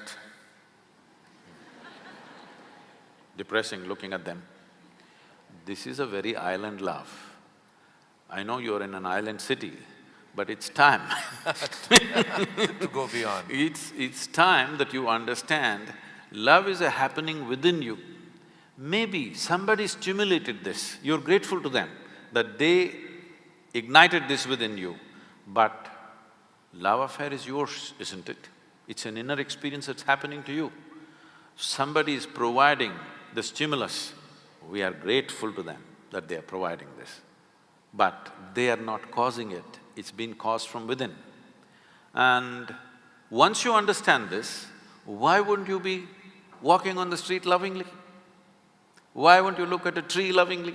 Why won't you look at a buffalo lovingly? Why won't you look at the cloud lovingly? Because it is not something that'll get over. Should I control it? Why? Will it get over? There's no such danger. It doesn't get over. In fact, almost everything that you experience, the more you exercise it, the more it's available to you. Whether it's your love or joy or hate or anger, the more you exercise it, the more it's available to you. Because it's after all your making. Right. It's entirely your making. So when it's your making, why don't you enjoy it every moment of your life? Somebody is there, nobody is there, what is the problem? Well, that brings me to, I think, I believe, the mother of a virus that plagues a large part of humanity is expectation. I have a simple theory that I try to expect less because then I feel I'll be disappointed less. And I feel to curtail your expectation is possibly the toughest thing to do because we constantly expect from relationships, from the work we do, You're just talking to the wrong guy about this expectation. I have the highest expectation of every human being on the planet. And I know and I know they will disappoint me. I will die disappointed, but joyfully disappointed. Now, joyful disappointment is a place, sir, that you've reached but that is not an easy place to reach for most of us. See, these things are not like that. To be joyful or miserable is essentially your choice. It's a choice that you're making within yourself. Maybe it's an unconscious choice. Anything that you do unconsciously, right now unconsciously my hand can fly. But what I can do unconsciously, I can do the same thing definitely consciously also, isn't it? This is the fundamental difference between being human and every other creature. We are not doing anything different from what they're doing. We're doing the same things, but we do it little more consciously. Suddenly it's a different affair altogether. Same things, we eat, they sleep, we sleep, they reproduce, we reproduce, they die, we die. Only thing is, we are doing it little more consciously. Suddenly it looks like another world by itself. We think we are above them, only because we can do the same silly little things little more consciously. So, if I can move my hand unconsciously, I can also move it consciously. If I can become joyful unconsciously, I can also become joyful consciously. If I am joyful because of my choice, suppose disappointments are thrown at me, I will be joyfully disappointed. And my expectations of people are very, very high. I have an impossible expectation, so I know I will die joyfully, blissfully disappointed because I know the nature of the world very well. I'm not somebody who lives in fancy la-la land. So, abundant love and no curtail on expectation. Oh, see, love is not a quantity, it's a quality. It is not that if you do certain amount of things you're loving, there's no such thing. You can sit here, eyes closed, not look at anybody and still be loving because it's essentially pleasantness of your emotion. How pleasant? I'm asking, is there any need to curtail pleasantness within you? Now I'm super pleasant, but if a child came, I might grab him and put him on my lap. If an adult comes, you don't do that. I'll do this, okay? A dog came, I'll just do this. But an adult comes, another person comes, you don't do this to them. I'm saying your expression will change from person to person, from relationship to relationship, what kind of intimacy and what kind of closeness you have with people.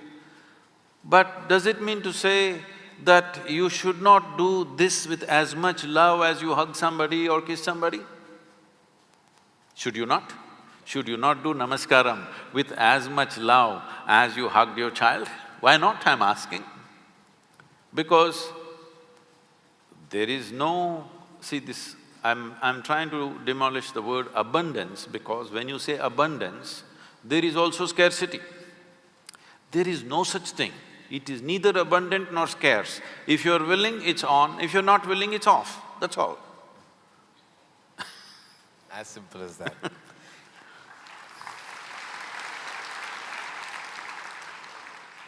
Fundamentally, there is always a need for so many things, even when in your process, your professional process, or where you garner wealth or income and you keep going, there's a need to constantly get more, than what you have. There's no satisfaction and a place to stop. Is there an end to need? No, there should not be an end. It is just that now that you're asking this question, in some way you have realized that at every point of your life you thought, this is it, if this one thing happens, I'm fulfilled. But the very next day you realize this is not it, there's one more thing and one more thing, and you know that after 10 years still the same state will continue. So this means you're ready for yoga. This means you have understood that your longing is not for more, your longing is for all. Your longing to expand is not just for more, it is for all. Or in other words, your longing is in some way for infinite expansion. If you handle your infinite expansion unconsciously, and if it finds a very basic physical expression, we call this sexuality. What you're trying to do is, something that is not you, with physical contact, you're trying to make it a part of yourself. You know it doesn't work. If you try emotionally, we call this love. Emotionally, you're trying to include something which is not you as a part of yourself. This is your love affair. If you do it mentally, this gets labeled as greed, ambition, conquest, or simply shopping. If you do it consciously, then we call this yoga. Yoga means union. You're longing to expand infinitely, but because of little constipation in the head, you are going in installments. Can you go in installments and become infinite, I'm asking? Is it possible? Can you count 1, 2, 3, 4 and one day say infinity? No, you will only become endless counting. So your longing is not for this much or that much, your longing is for everything. If you want everything, you must understand that you cannot do that physically. It can only happen in a dimension beyond physical, because physicality exists only because of defined boundaries. But there is something within you which doesn't like this boundary, which wants to stretch the boundary, stretch the boundary, stretch the boundary.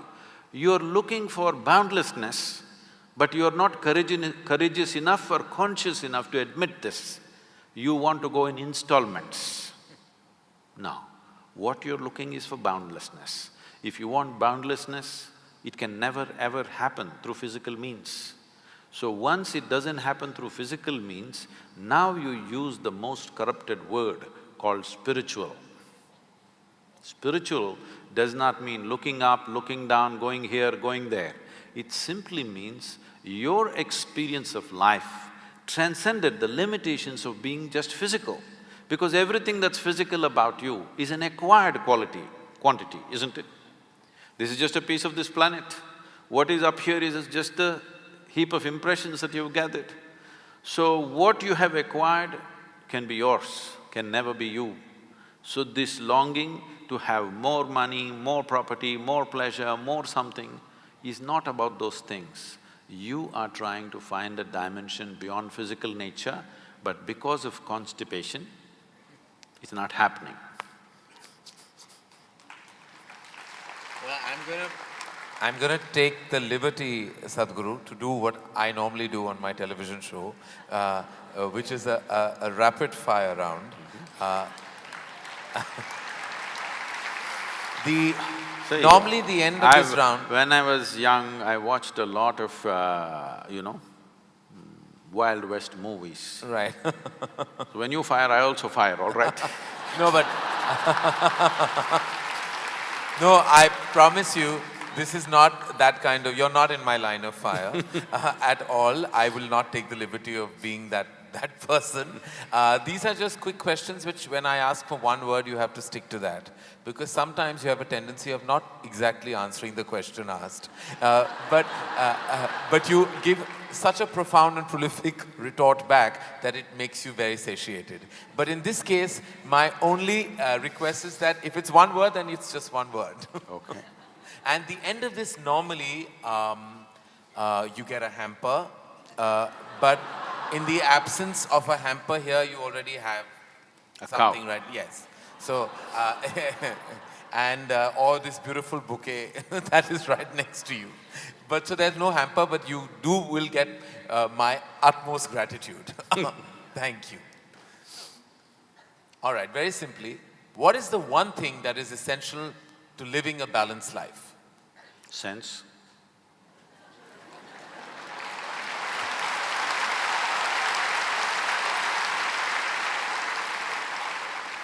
What is the one thing we must absolutely do away with in order to lead a balanced life? Senselessness. Yes. All right. I thought that was coming. First thing that comes to your mind when I say the following. The first thing, organized religion. Madness. Marriage. Cohabitation. Competition. Stupid. Money. Useful. Love.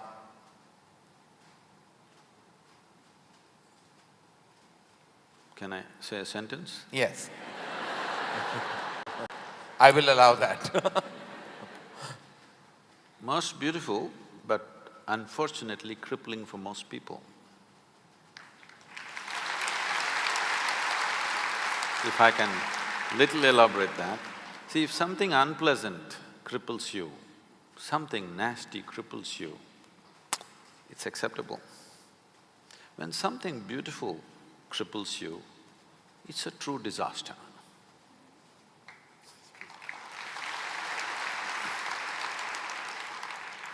If you could ask one person, alive or dead, one question, who would you ask and what would that be?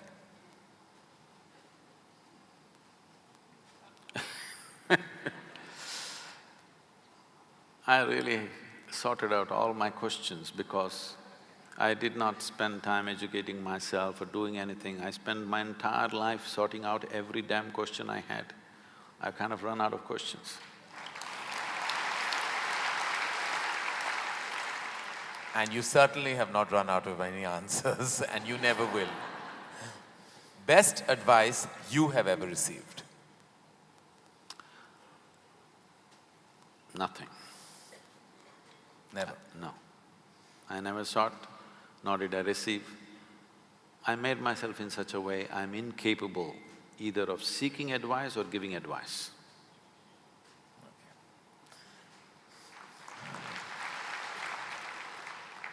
In an imaginary, completely hypothetical situation, if you had a day off with no commitments, no responsibilities, what would you spend the day doing? Oh, there are a lot of things. This can't be one word. No, it's not one word. See, I have an indiscriminate sense of passion towards everything.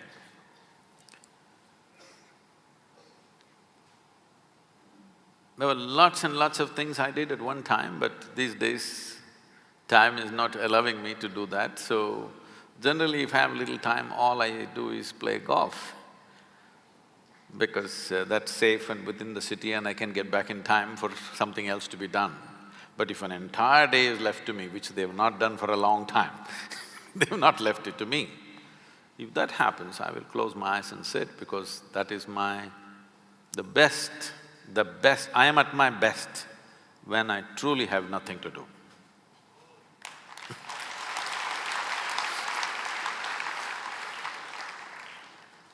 What is one thing you'd like people to remember about you at the end of your life? They must live so wonderfully that they don't even remember me.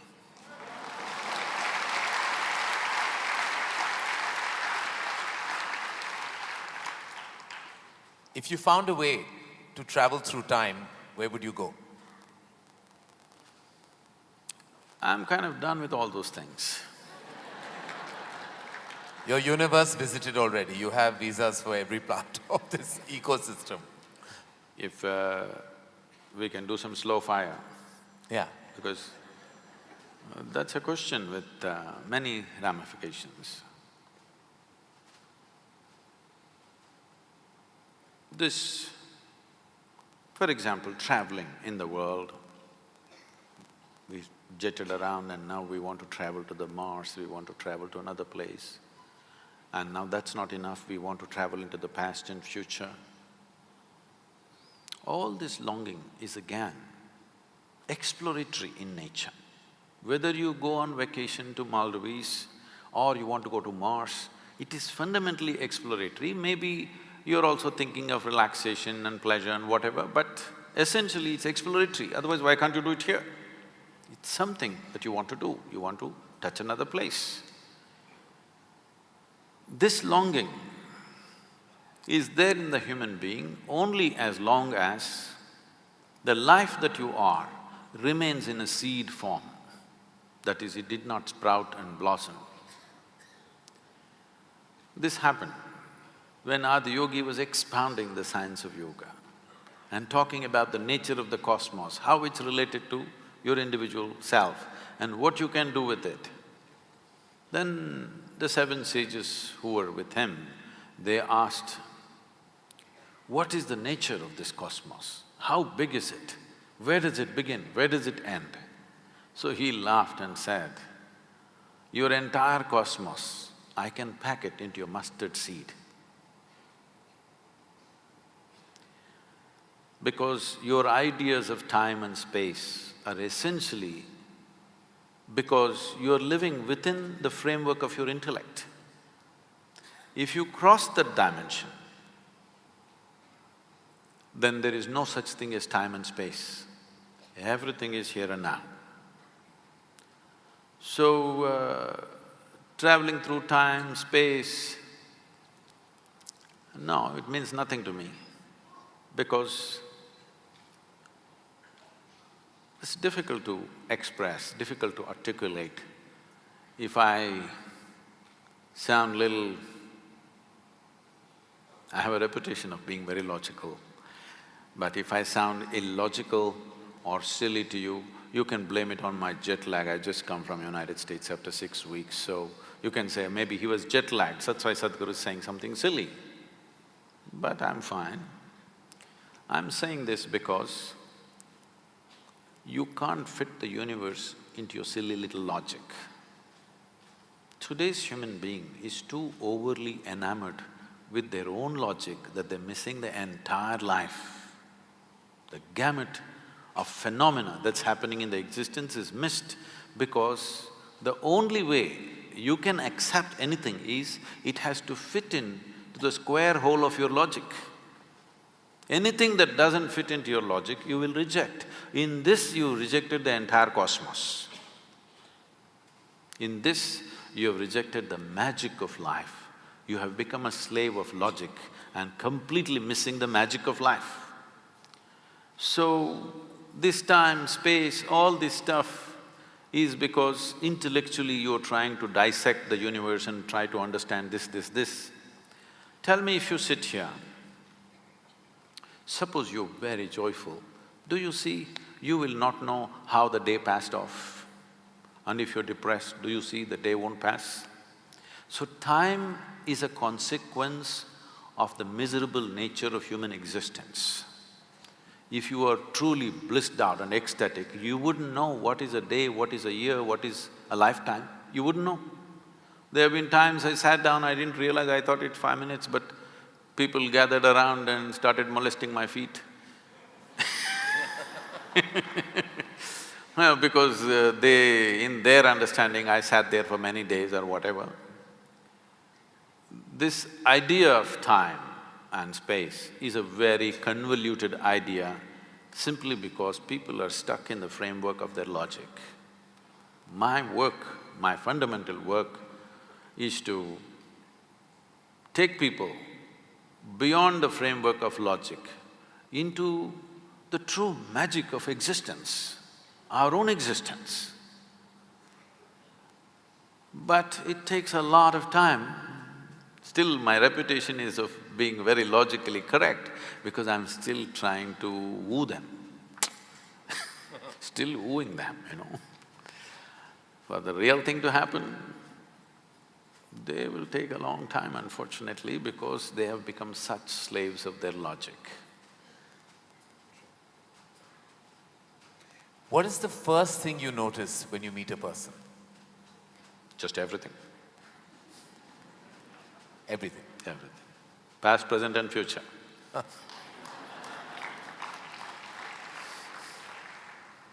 Is it more important to do what you love or love what you're doing? One word or more? The choice is entirely yours. See, if you are an intelligent person, you will try to do what you love most. But if you're a genius, you will do just what is needed.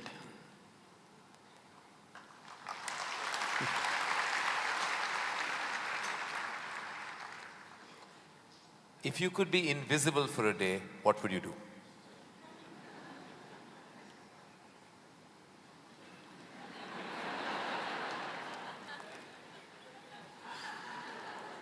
You wouldn't know?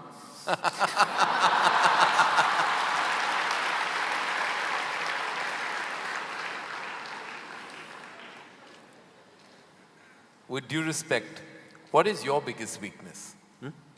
Biggest? What is your biggest weakness? See, what normally people treat as weakness in their lives. Okay, let me give a normal answer. Why? Why am I going into all this? Already you said I'm what? What is the word? Sashayed.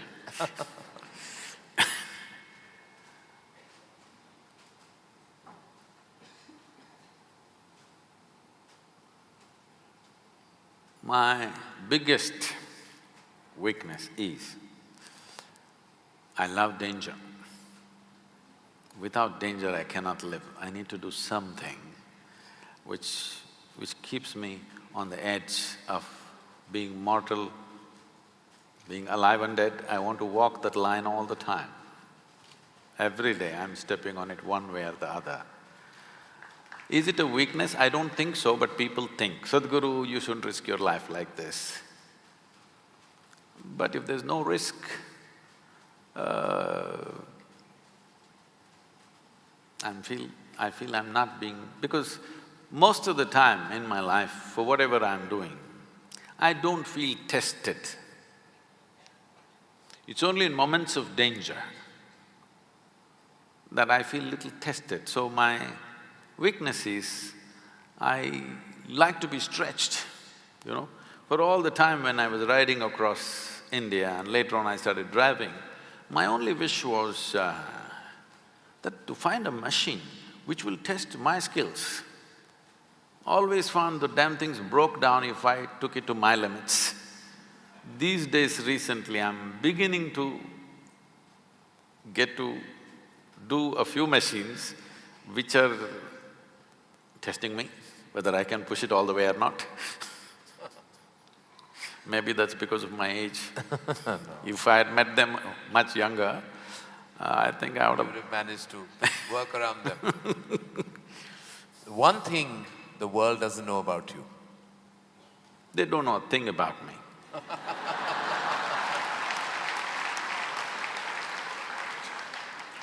That's a fact. And the one thing you wish you could change about yourself. Oh, I never looked at that. I could speak Hindi. No, I'm sorry, Marathi.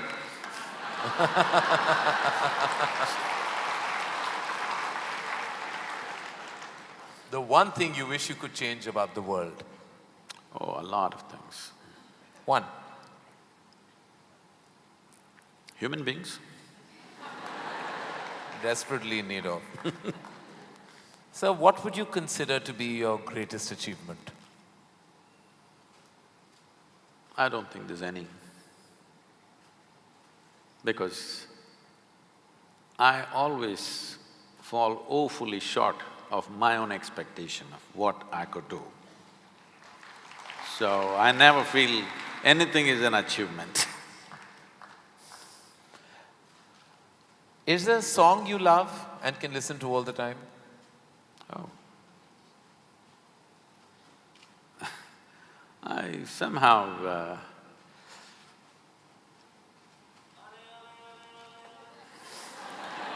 no. Probably because this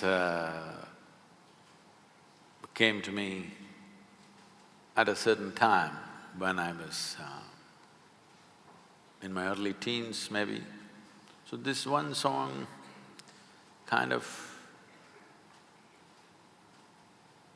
comes back to me more often than anything else. It's not that I even seek it, but somehow one way or the other this song keeps coming back to me. Is how many times Okay. I know you haven't seen any of my films, but do you have a favorite film? Oh. I've seen many good movies. At one time I saw a lot of them. I've not seen much of Indian cinema, but I saw a lot of, English cinema. But one movie that I thoroughly enjoyed at that time, because on that day the way things happened, many life situations fell together and everything, was Roman Holiday. Oh. Well, I have to say that that's the first film I've ever seen in my life. My mother took me to the cinema. Here we are. It is true. Roman Holiday is the first film I ever saw. It was my introduction to the big screen. I'm glad I have something in common with you. That image of Audrey and Gregory Peck is somehow just stayed with me. Wonderful. It was probably my age. Yeah. Oh, it must have been. Something you enjoy doing and wish you had more time for? I wish I had more time, because I made myself like this, that there is nothing that I enjoy or do not enjoy. I make sure I enjoy everything that I do, including simply sitting quietly or talking to somebody or doing whatever, because my activity is not limited to one area, so many things. If you did not enjoy everything that you do and do not do, you will go insane trying to manage so many things. But I will not go insane because I enjoy being alive. Activities, anything is okay. Everything I do, I enjoy. Small things, big things, every kind of thing. Most profound things and silly things, I enjoy thoroughly. Should us all. Lastly, in a biopic made on you, who would play you?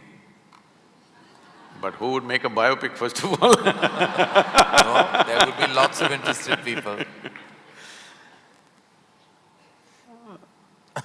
Maybe you should animate. No, I don't think you would want that. Well, that is the end of the rapid fire, and you totally deserve the hamper that doesn't exist on this platform. But it's a virtual hamper that I've given to you with my love, gratitude, and deepest amount of respect. Thank you.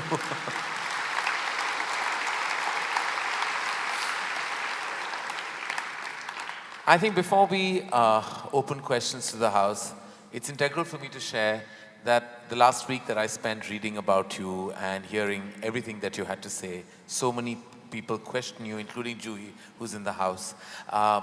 It's been exhilarating, it's been enlightening, and more than anything else, I think it gave me a certain sense of understanding about where I am. Being at a crossroad of my life emotionally, and also now as a newfound parent, I read some of what you had to say about even parenting. To me, it was extremely enlightening to read that not to nurture the do's and don'ts so strongly on your child. You know, we all have theories of parenting. But I think just what I imbibe from what you had to say is that if I'm strong-willed and I exude a certain amount of pleasantness and I give out the right amount of energies, my child and my children will emulate that, imbibe that, and I don't have to constantly force feed that knowledge on them. They will imbibe it from my energy source in any case. That is what I drew, am I right? No.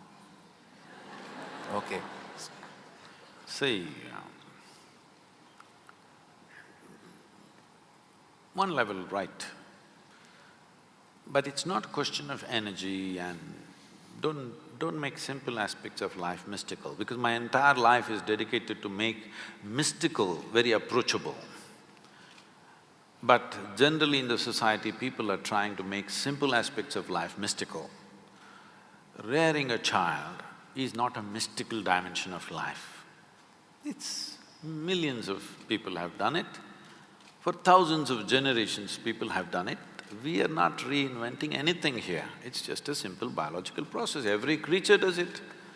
A bird is teaching its offspring to, find the worm, and the worm is teaching its offspring to escape the bird. All kinds of things are happening in their own way.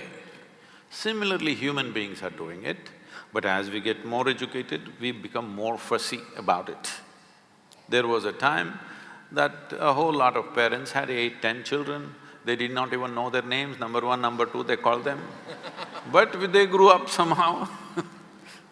They just provided the basic ecosystem and they just grew up. So let's not make it too whatever, because you can easily…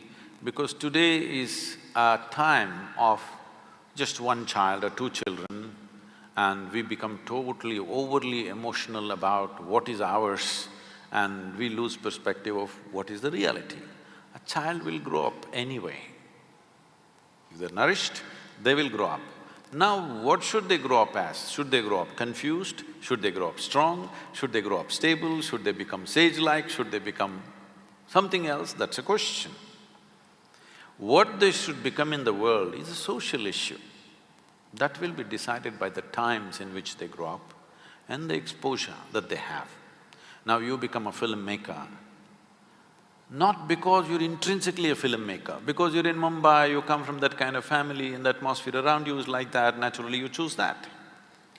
Suppose you were somewhere else, let's say 1,000 years ago you were somewhere else, would you be thinking of filmmaking? No, you would be thinking something else. So what we do in our lives is just a circumstantial thing. Let's not read too much into it.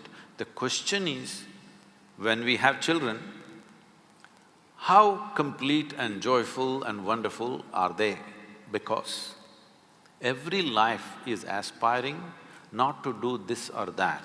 Every life is aspiring only to become a full-fledged life, that's all. Whether it's a worm, insect or plant or tree, they're only aspiring to become a full-fledged life. There is no other aspiration in life, including ourselves.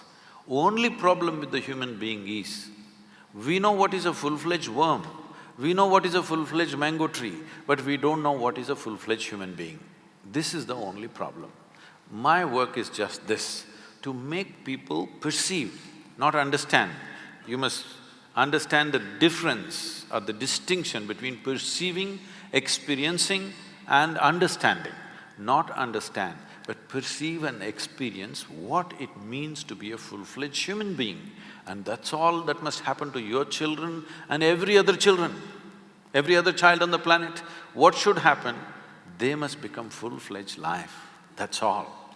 For this, they need an ecosystem and nourishment, not teaching from another time, because you belong to another time, you're past. You may not like it. I'm not saying as a director you're past. I'm saying in terms of time compared to your children, you're past, okay? So one important thing that we need to do when we have children is not to help them not to get overly identified with us. This is to make an investment, heavy investment, child means, but not expect any return. This is difficult for a stock market world, how to make an investment without return. But this is what bringing up a child means. You want to make a heavy investment, no return expected. This is all. If you want to… because I've… in raising my girl, I won't go into the lengthy affair, but I made sure nobody teaches her anything, nor did I teach her anything. No 1, 2, 3, no ABC, no Mary had a little lamb, because I don't care whether Mary had a lamb or not, you know. People said, Sadhguru, the way you are bringing up this girl, she won't know how many fingers she has. I said, I don't care whether she knows how many fingers she has, as long as she knows how to use her fingers. Why should she know this is 10? She thinks this is 100. Actually, this used to happen. When she was just… because I just exposed her to nature. As much as possible, I exposed… if there is nothing else, at least I took her up on the terrace and showed her the stars, which you can't do in Mumbai. You will show other kinds of stars in Mumbai. So, she would look up at the sky and say… she would call me by name, first name, and say, Jaggi, 10 stars. Because in her mind the biggest number is 10. Somewhere she heard 10. Yeah. So she didn't say million, she said 10. I said, yes, 10. What is the problem? Whether 10 stars or 10 billion stars, what is your problem? You think you're very knowledgeable because you know there are 100 billion galaxies. In what way does it matter whether there are 100 billion or there are none? What way does it matter? Because you are not seeing stars, you are only seeing the reflection in your mind, isn't it? If you spend time to know the nature of what makes you experience all this. So, she asked me once something, so I just told her just this, this is all you need to know about life. Never look up to anybody. She looked at me like this.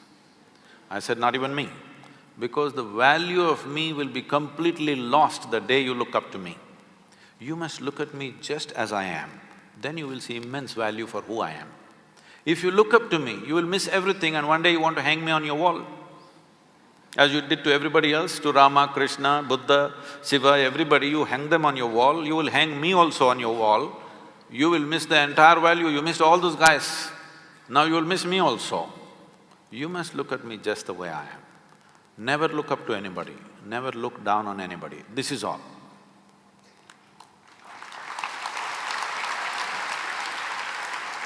Once you do not look up to anything or look down on anything, you will see everything just the way it is. If you see everything just the way it is, you will navigate your life, through life, effortlessly. That's true. That is simple theory and easy enough to live by. Thank you. Thank you, Sadhguru. With that, I think I would like to open the questions up to the house. And I'm sure we have a volley of questions which I can already see hands going up in the air. I don't even know where to start. Okay, yeah. Sorry? You worked hard for it? Okay, then I suppose hard work should never go unfounded. Hello? Is there a mic that is circulating?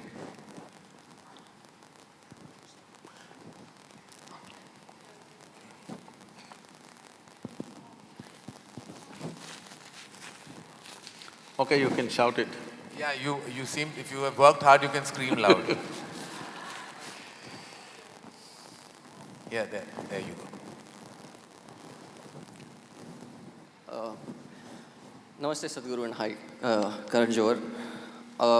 I'm 31, I've kept myself single all my life so that I could accomplish. No, you should go back there. It doesn't come to me, the sound. Yeah. My name's Rishabh, I'm 31. I've kept myself single all my life so I could accomplish something big. And you of all people should know how important and difficult it is. Important because to accomplish something big, if you're single, it helps without added responsibilities on your shoulders. And difficult because… I know you're trying to speak from your heart, but microphone works best here. I just didn't want to be too loud. Okay. And difficult because, you know, India, they keep asking you why you're still single. I would like to space dive.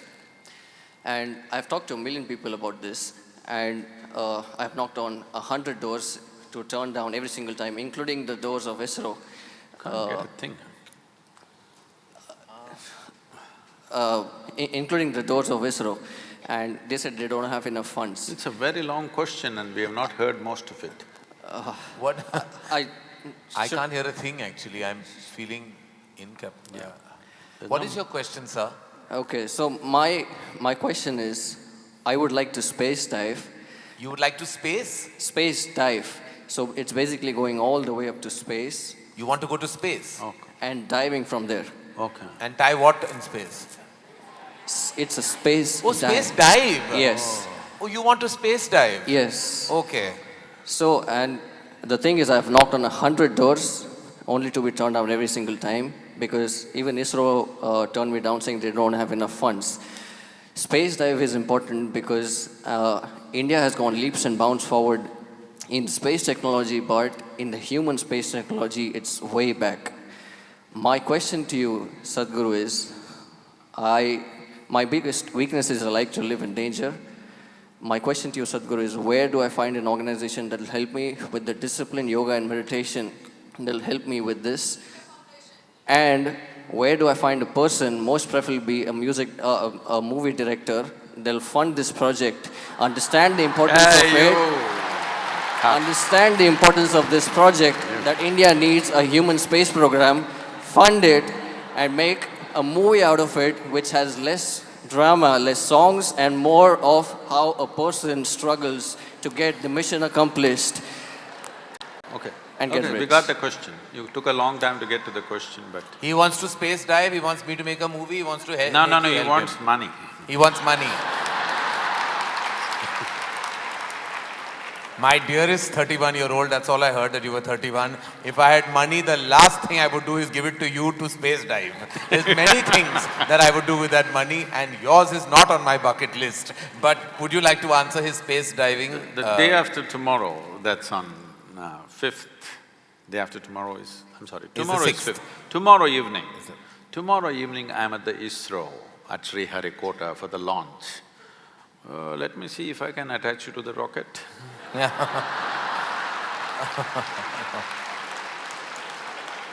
Thank you. Yes. Will you pass your mic on, sir? No, the boy is very serious. Yeah, he's very serious about this. I don't know. So, about you being single, you have saved one life. Yeah.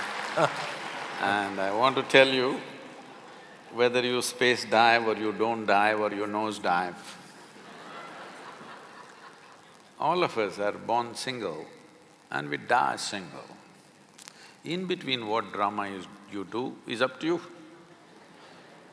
So you want to do a single act or a double act or a multiple act, it's up to you. But essentially we are born single and we die single. And if you want to space dive, this is comic book stuff. It means nothing. Do not waste your life. You're a young man. Don't waste your life thinking, I want to space dive, I want to do this, and the Karan is going to fund it. He made it very clear.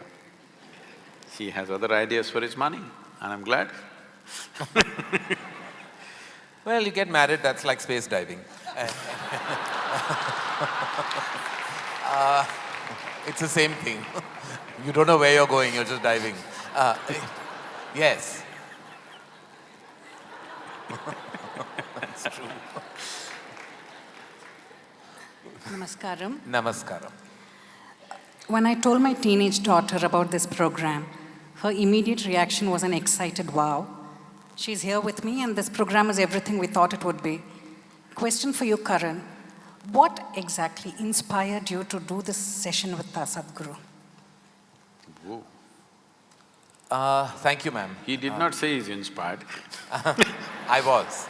And the lady definitely has it right. It is because, as I said somewhere, that there are many questions that I constantly seek answers for. I find myself in a dilemma between my emotions, between my fears, my anxieties, my tussle internally between my letting go of religion and holding on to what I understand of spirituality. I haven't been able to seek too many answers through the books I've read or the people I've heard. To me, Sadhguru has been a revelation in more ways than one, because he made many of my answers, the answers that I was looking for, resonate with my life. And I think eventually what we look for is deep resonance. And anything that you attach yourself to, be a spiritual energy, a god perhaps, a religion, you feel that you need to find answers within that resonance. And I felt that my life resonated with everything that you said and everything that you professed. And that's why I was very interested and excited to be part of this platform. Yes, I'm sorry, I was meant to go to you first. Yeah. Behind you, so I'll come back to you, sir. The mic.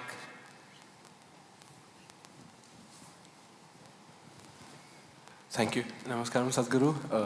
Hello, Karan. Hi. There are two questions. If the first one is answered, I don't need the second one's answer. There's a request. Can I please get a hug from you, Sadhguru? Hey, why don't you try him?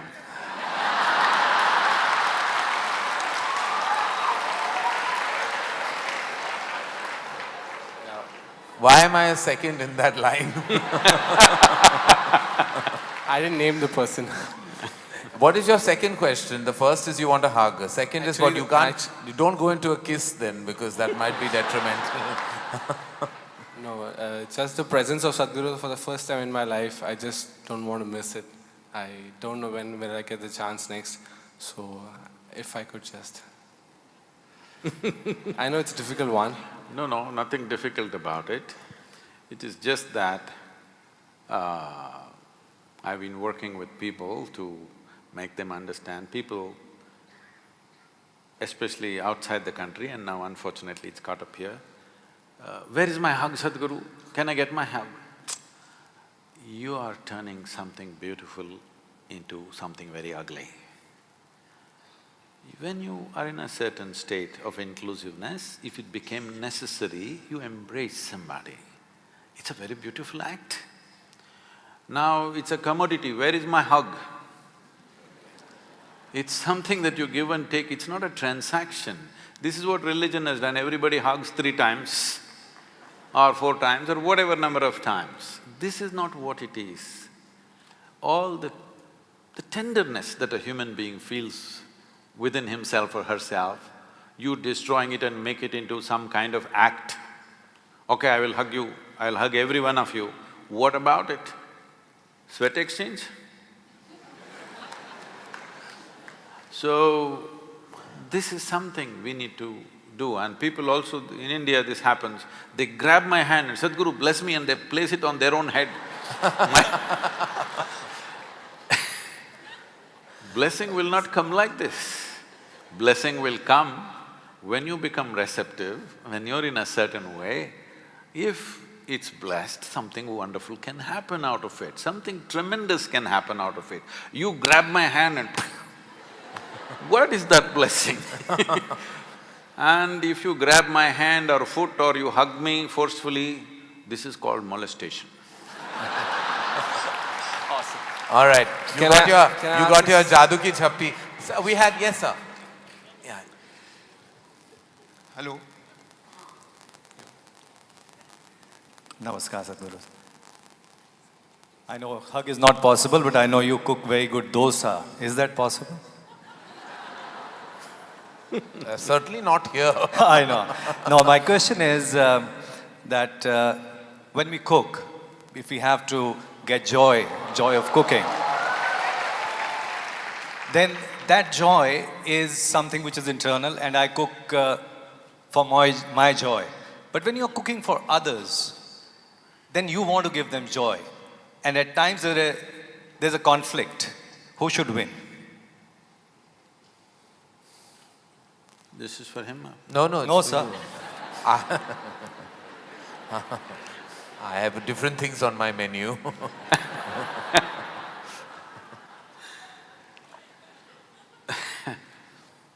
See, let us not make everything. This is the most fundamental thing of what being spiritual or spiritual process means just this.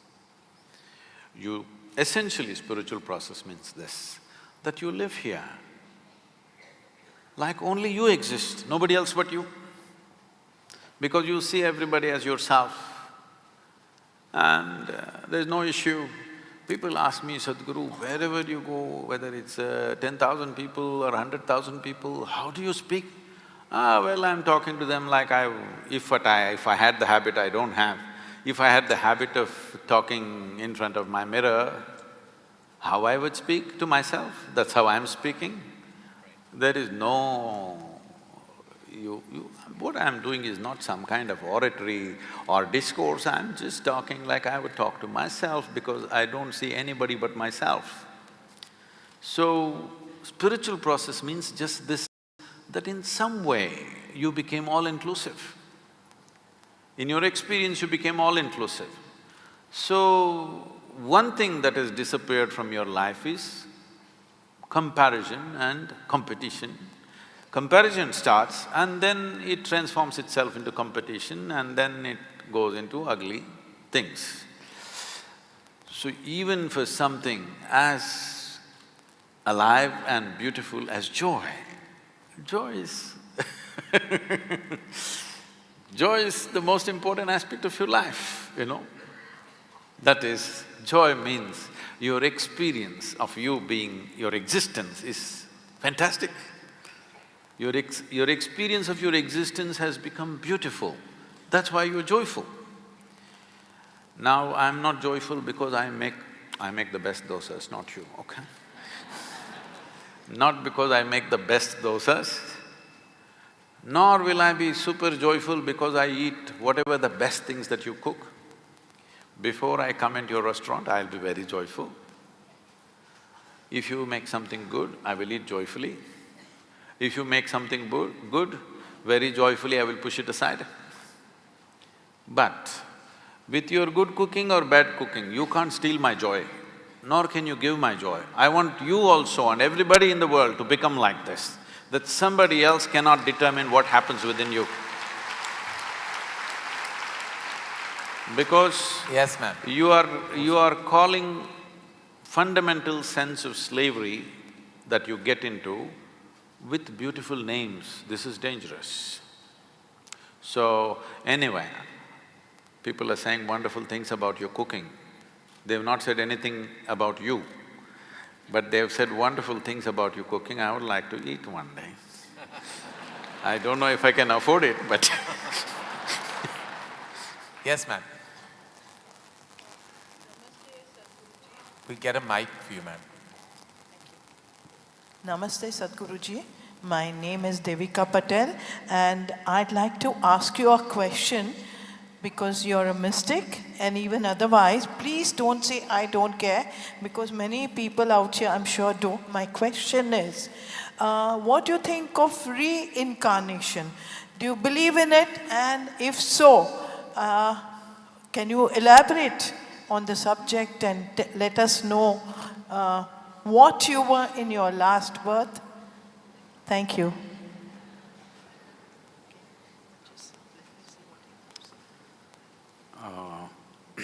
Now you already put strictures on me as to what I should not say.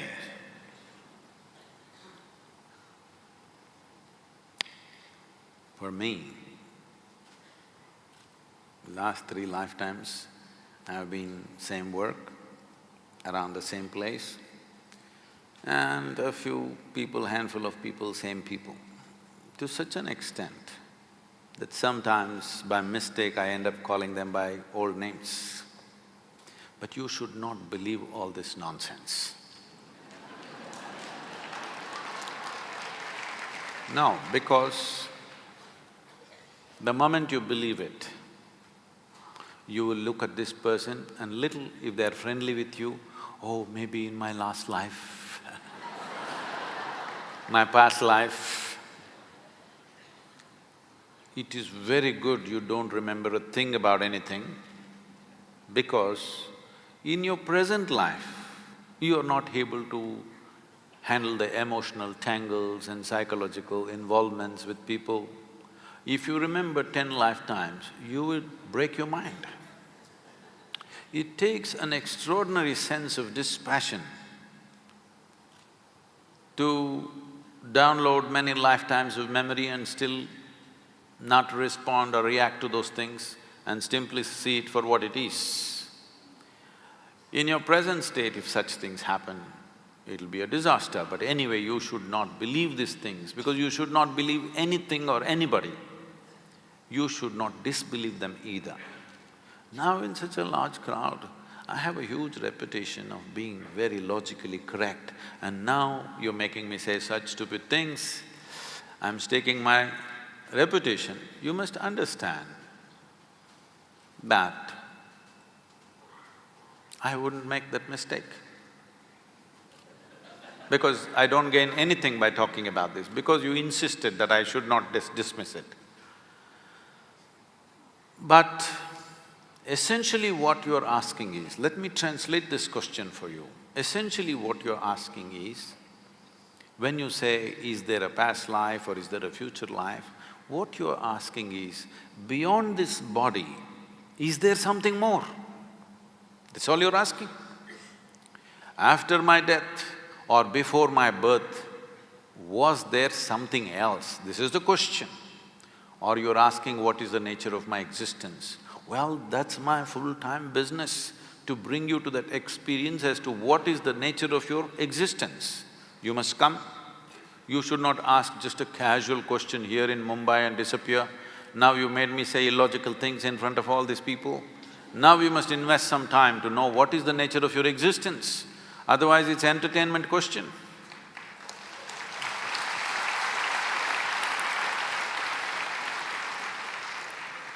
I don't know, you have a color you like? Don't ask.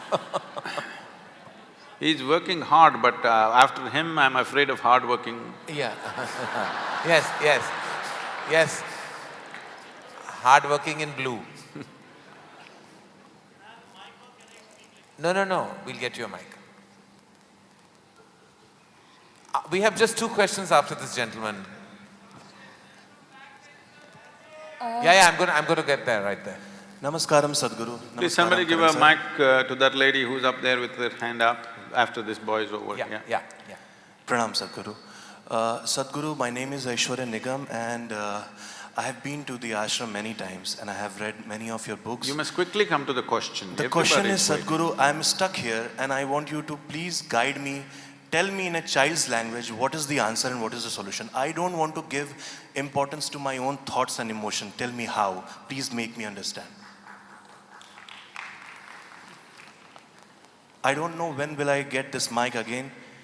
Although I am always in your presence, but I want the answer, Sadhguru. I don't want to give When you get out of this hall, start walking south. If it's a genuine question, if it's a question which truly matters, you must seek. I would have gone to the ends of the world if I found somebody who could answer the billion questions I had. If really it matters to you, the question, you must seek. If you think going south is the answer. If you don't think so, you shouldn't bother with me. If you think so, you shouldn't waste a moment of your life, because I want everybody to at least be straight and some basic integrity to your life. You ask big questions and you leave it and go and sit in the matinee show. I'm not saying you should not go to the matinee, I'm sorry. I'm saying the wrong things, wrong examples. That's fine, no offense taken. So, I want you to understand, somebody came and asked me recently, Sadhguru, are you a devotee of Shiva? I said, you fool, did you ever see me sitting somewhere and doing Shiva Puja? Did you see me? My entire bloody life, I've invested in you, all right? There is nothing else I do except constantly seeing how to raise people to the next step. And you are asking me, I am a devoted to somebody, I'm bloody devoted to you and you're not seeing it? So, when you ask this question, I take the question seriously, I believe you're genuine. But then you go and get drunk today evening. I am not against any of those things, a matinee or drink or this or that. All I am saying is, you must have some integrity to your life. When you ask a big question, you must make the investment, isn't it, of time and energy? You must invest life. Because to bloody answer this, I've invested my entire life. Yes. Sadhguru, you had pointed out there was… yes, to the lady right at the back. Right at the back. I have a question. One moment, sir. We're just going to the lady and then we'll get… who's that person? Sure. She still doesn't have the microphone, he's on now. Okay, you're on the mic. All right, go ahead. Namaskaram, Sadhguruji. My question is, what can be the greatest change one can bring to our life to make it more blissful in this birth? You got to change. You have to… You got to change, I You said. got to change. There's nothing else. You think by doing something else this will become blissful? No. This one has to change to become blissful. Yes, the lady. Has she got the mic? Yes. Just reaching you, ma'am. Namaskar to one and all. So my question is, I get very attached easily, and now I feel I'm very attached to my responsibilities. So how do I break this bondage, and if I really want to do something for myself, not for anybody, just to feel the joy that I've been listening to you, if I want to really, really feel that joy, how do I break the bondage of responsibilities and move ahead? And how do I overcome my attachments?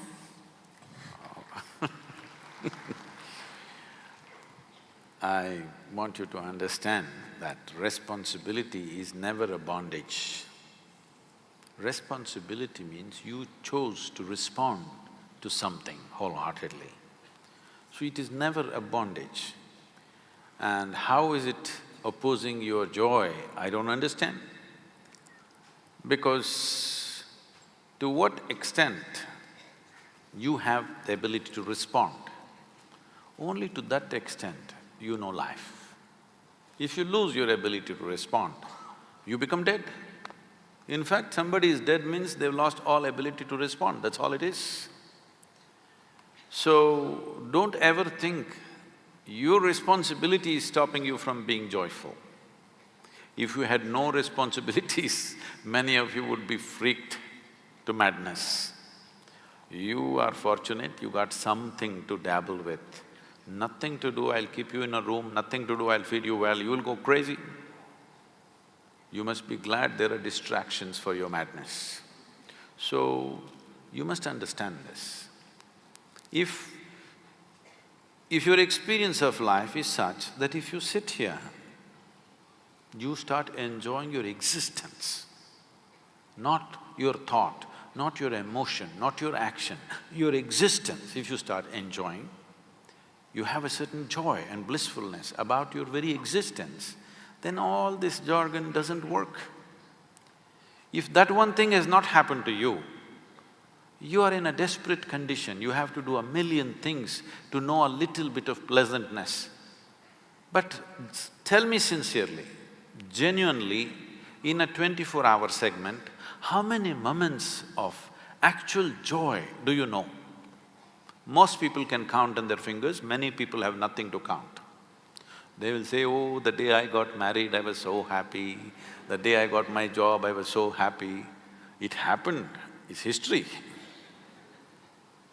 Because it is externally instigated. Otherwise, by yourself, you will become a wreck. Please change this, then all these jargons and philosophies are irrelevant to you because you know the joy of your existence. Thank you. We have one last question. Yes, sir. Huh? I'm just going from this gentleman, I'll come to you. Maybe two guys. Yes. Sadhguru. I'll leave that to Sadhguru after this. How many more he'd like to answer, but yes. Sadhguru ji, namaskaram. Karan ji, namaskaram. I am Mohit Sadana. I've come from Karnal just to see you live and I'm feeling blissfully blessed. I didn't come with a question, but now I have a question. Sadhguru ji, you just made a mention that word does not know anything about you, and that remains a fact. Even then, any somebody from the world who comes in little contact with you gets so much benefited. So when would you reveal? Or my question is, what does it take to become a Arjuna for the yogi of highest order of our times, R. Krishna, the you, to reveal? Sorry if that question is still invalid.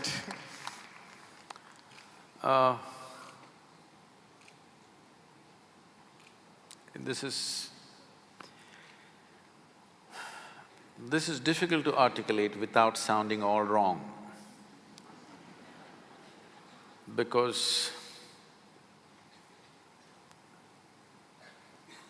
see, everybody is working or everybody is trying to live their life with different frames that they have created for themselves. You can call this mindsets, you can call this framework, you can call this family, you can call this society, you can call this ethics, morals, ideologies, whatever. These are all frameworks you created. But you understand, a frame means you are putting a self-imposed limitation upon yourself. I can understand, he being a director, producer, he's thinking of frames because he's thinking of capturing something for doing something else. I'm asking you a simple question. Do you want to capture this life or do you want to experience this life? Hello? You want to experience this life. You're here to experience this life and know the reason. Everything else is secondary. When I say life, when I use the word life, most of you will think, oh, my work, my family, my home, my car, my dog. That's not life, these are all accessories to life. You added all these accessories believing that with these accessories your life will get enhanced. But your money, your wealth, your family, your relationships, these are all just accessories, isn't it? The real thing is here, never experienced. So, to first make somebody… you know, there are many wonderful people around me. This is the biggest wealth I have. I have some truly, absolutely fabulous people around me all the time. They won't let me pass through a single day without tears of joy, love, ecstasy. Without witnessing this, a single day won't pass for me, no matter which part of the world I'm in. I don't think there's better wealth in the world, in the physical world, in the human societies than that constantly you're surrounded by people who are shedding tears of love and ecstasy. Having said that, their experience might have become beautiful by being in a certain presence, by realizing a few things, but still, they still have frameworks. Because very few individuals have the sense of… a total sense of abandon to be here without framework. As long as you're with the framework, we can add one drop here, one drop there, one more drop means it'll break. So in my life, if by the time I fall dead, if I can share maybe 1 or 2% of what I have known, I think I'm very fortunate because I'm still looking, I've not given up on it. There can always be 1 or 2 individuals who will come up. We have been working on them, preparing them so that somebody can exist here without any sense of frames, without any sense of what will be lost. There are many people around me who, in every action that they do, they're not saying it verbally, in every action that they do, they show that they're willing to die for me. I keep reminding them in 1,000 ways, dying for me is not the answer. That you are willing to allow this life to happen in full flow, this is where the answer is. Because only if you are a full-fledged life can I share what's happening within me. Otherwise, I'm talking about extending your frames, giving you a different frame which is more difficult to manipulate. But totally undoing the frames will need this, that you are a full-fledged life. When I say a full-fledged life, right now you have invested too much in your thought, too much in your emotion. You look up to something, you look down on something, you like something, you dislike something. In this state, it cannot be done. I'm working on people, lots of them, and I'm also scanning the world because there could be anybody somewhere, because that will be a blessing, not to me, but to the world. If there can be human beings, not one, if there can be 1,000 human beings on this planet, or if there can be 10,000 human beings or 1,000,000 human beings who are just life, no bull, just life. Because this is the only thing that you're aspiring for. You may think you want money, you may think you want pleasure, you may think you want something. No, you are only wanting to having a larger slice of life somehow, isn't it? That's all there is. Because that is all there is. You think money will get that, education will get that, love will get that, pleasure will get that, but essentially you want a larger slice of life. So if you want in slices, we will cut it and serve it because we have to keep you going, otherwise you'll run away. But I want to see you a day when I can throw life at you just like that, without making slices out of it. That would be a great day. Make it happen, because I want to change. I want to change the perception of what is street. If you say street, if you use the word street, people will think booze, people will think drugs, people will think prostitution, all the ugly things. If we do the right things, in the next 20-25 years, we can change this, that street means beauty, street means love, street means meditativeness, street means spiritual process, street means the highest things. We can do this if we are willing. We have the tools, we have the means. Why I'm saying this is never before. Many great beings have come, but nobody had the means that we have today. Krishna came, a gentle being, when he spoke, only one man heard, yes, and another man overheard. When Adiyogi Shiva came, only 7 people heard. Today we have the ability, we can sit here and speak to every human being on the planet. Never before this was possible. Now we have such an ability to communicate. If we do not communicate the right things, we are committing a crime against humanity. So when we have this kind of power to communicate, whatever is the highest dimension of life should become street. My essential work is this, to bring down spirituality from mountain tops to street. That's why my language is little street.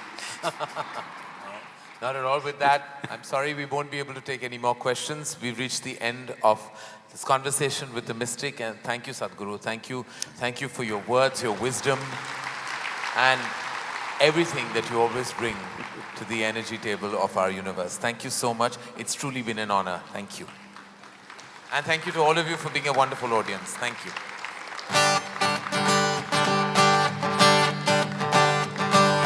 कहाँ से आया कहाँ जाओगे खबर करो अपने तन की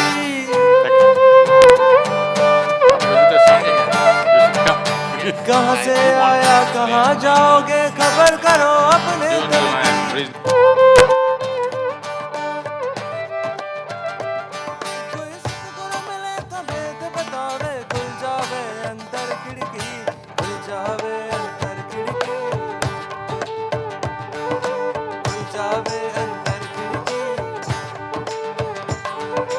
कहाँ से आया कहाँ जाओगे खबर करो अपने तन की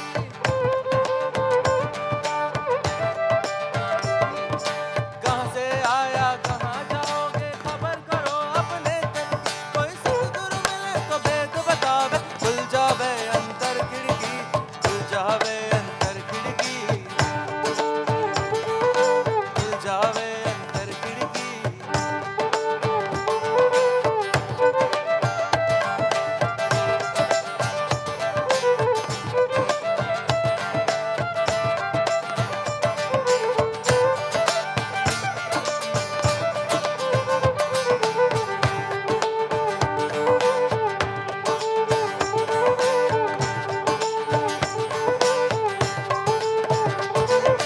बाहर बैठा ध्यान लगावे भीतर सूरत रही अटकी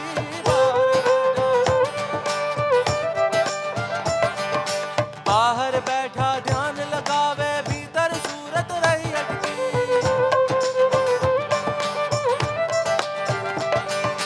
बाहर बंदा भीतर गंदा बाहर बंदा भीतर गंदा मन मैला मछली गटकी मन मैला मछली गटकी मन महला मछली गटकी कहाँ से आया कहाँ जाओगे खबर करो अपने तन की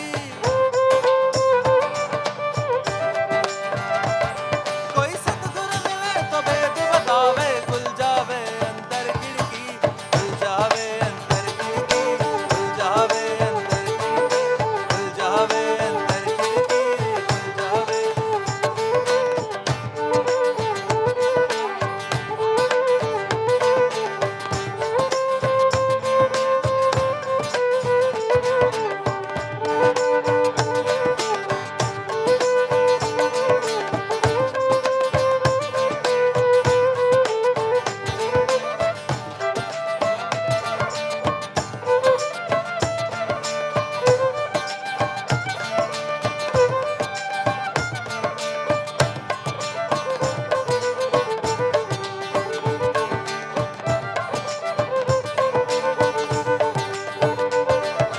बिना विवेक से गीता बाँचे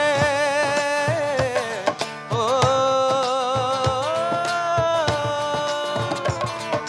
बिना विवेक से गीता बाँचे चेतन को नहीं लगी झटकी बिना विवेक से गीता बाँचे चेतन को नहीं लगी अरे गावे बजावे लोग रिझावे गावे बजावे लोग रिझावे आवागमन मेरी या भटकी आवागमन मेरी या भटकी आवागमन मेरी या भटकी आवागमन मेरी या भटकी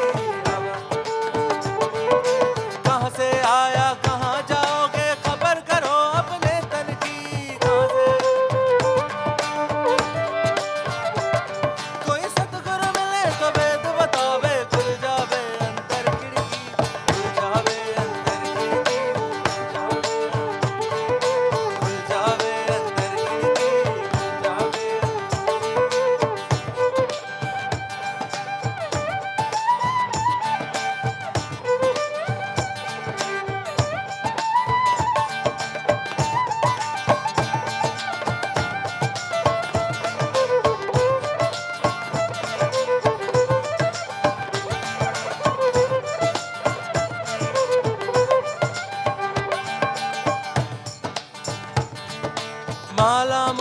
तिलक छापा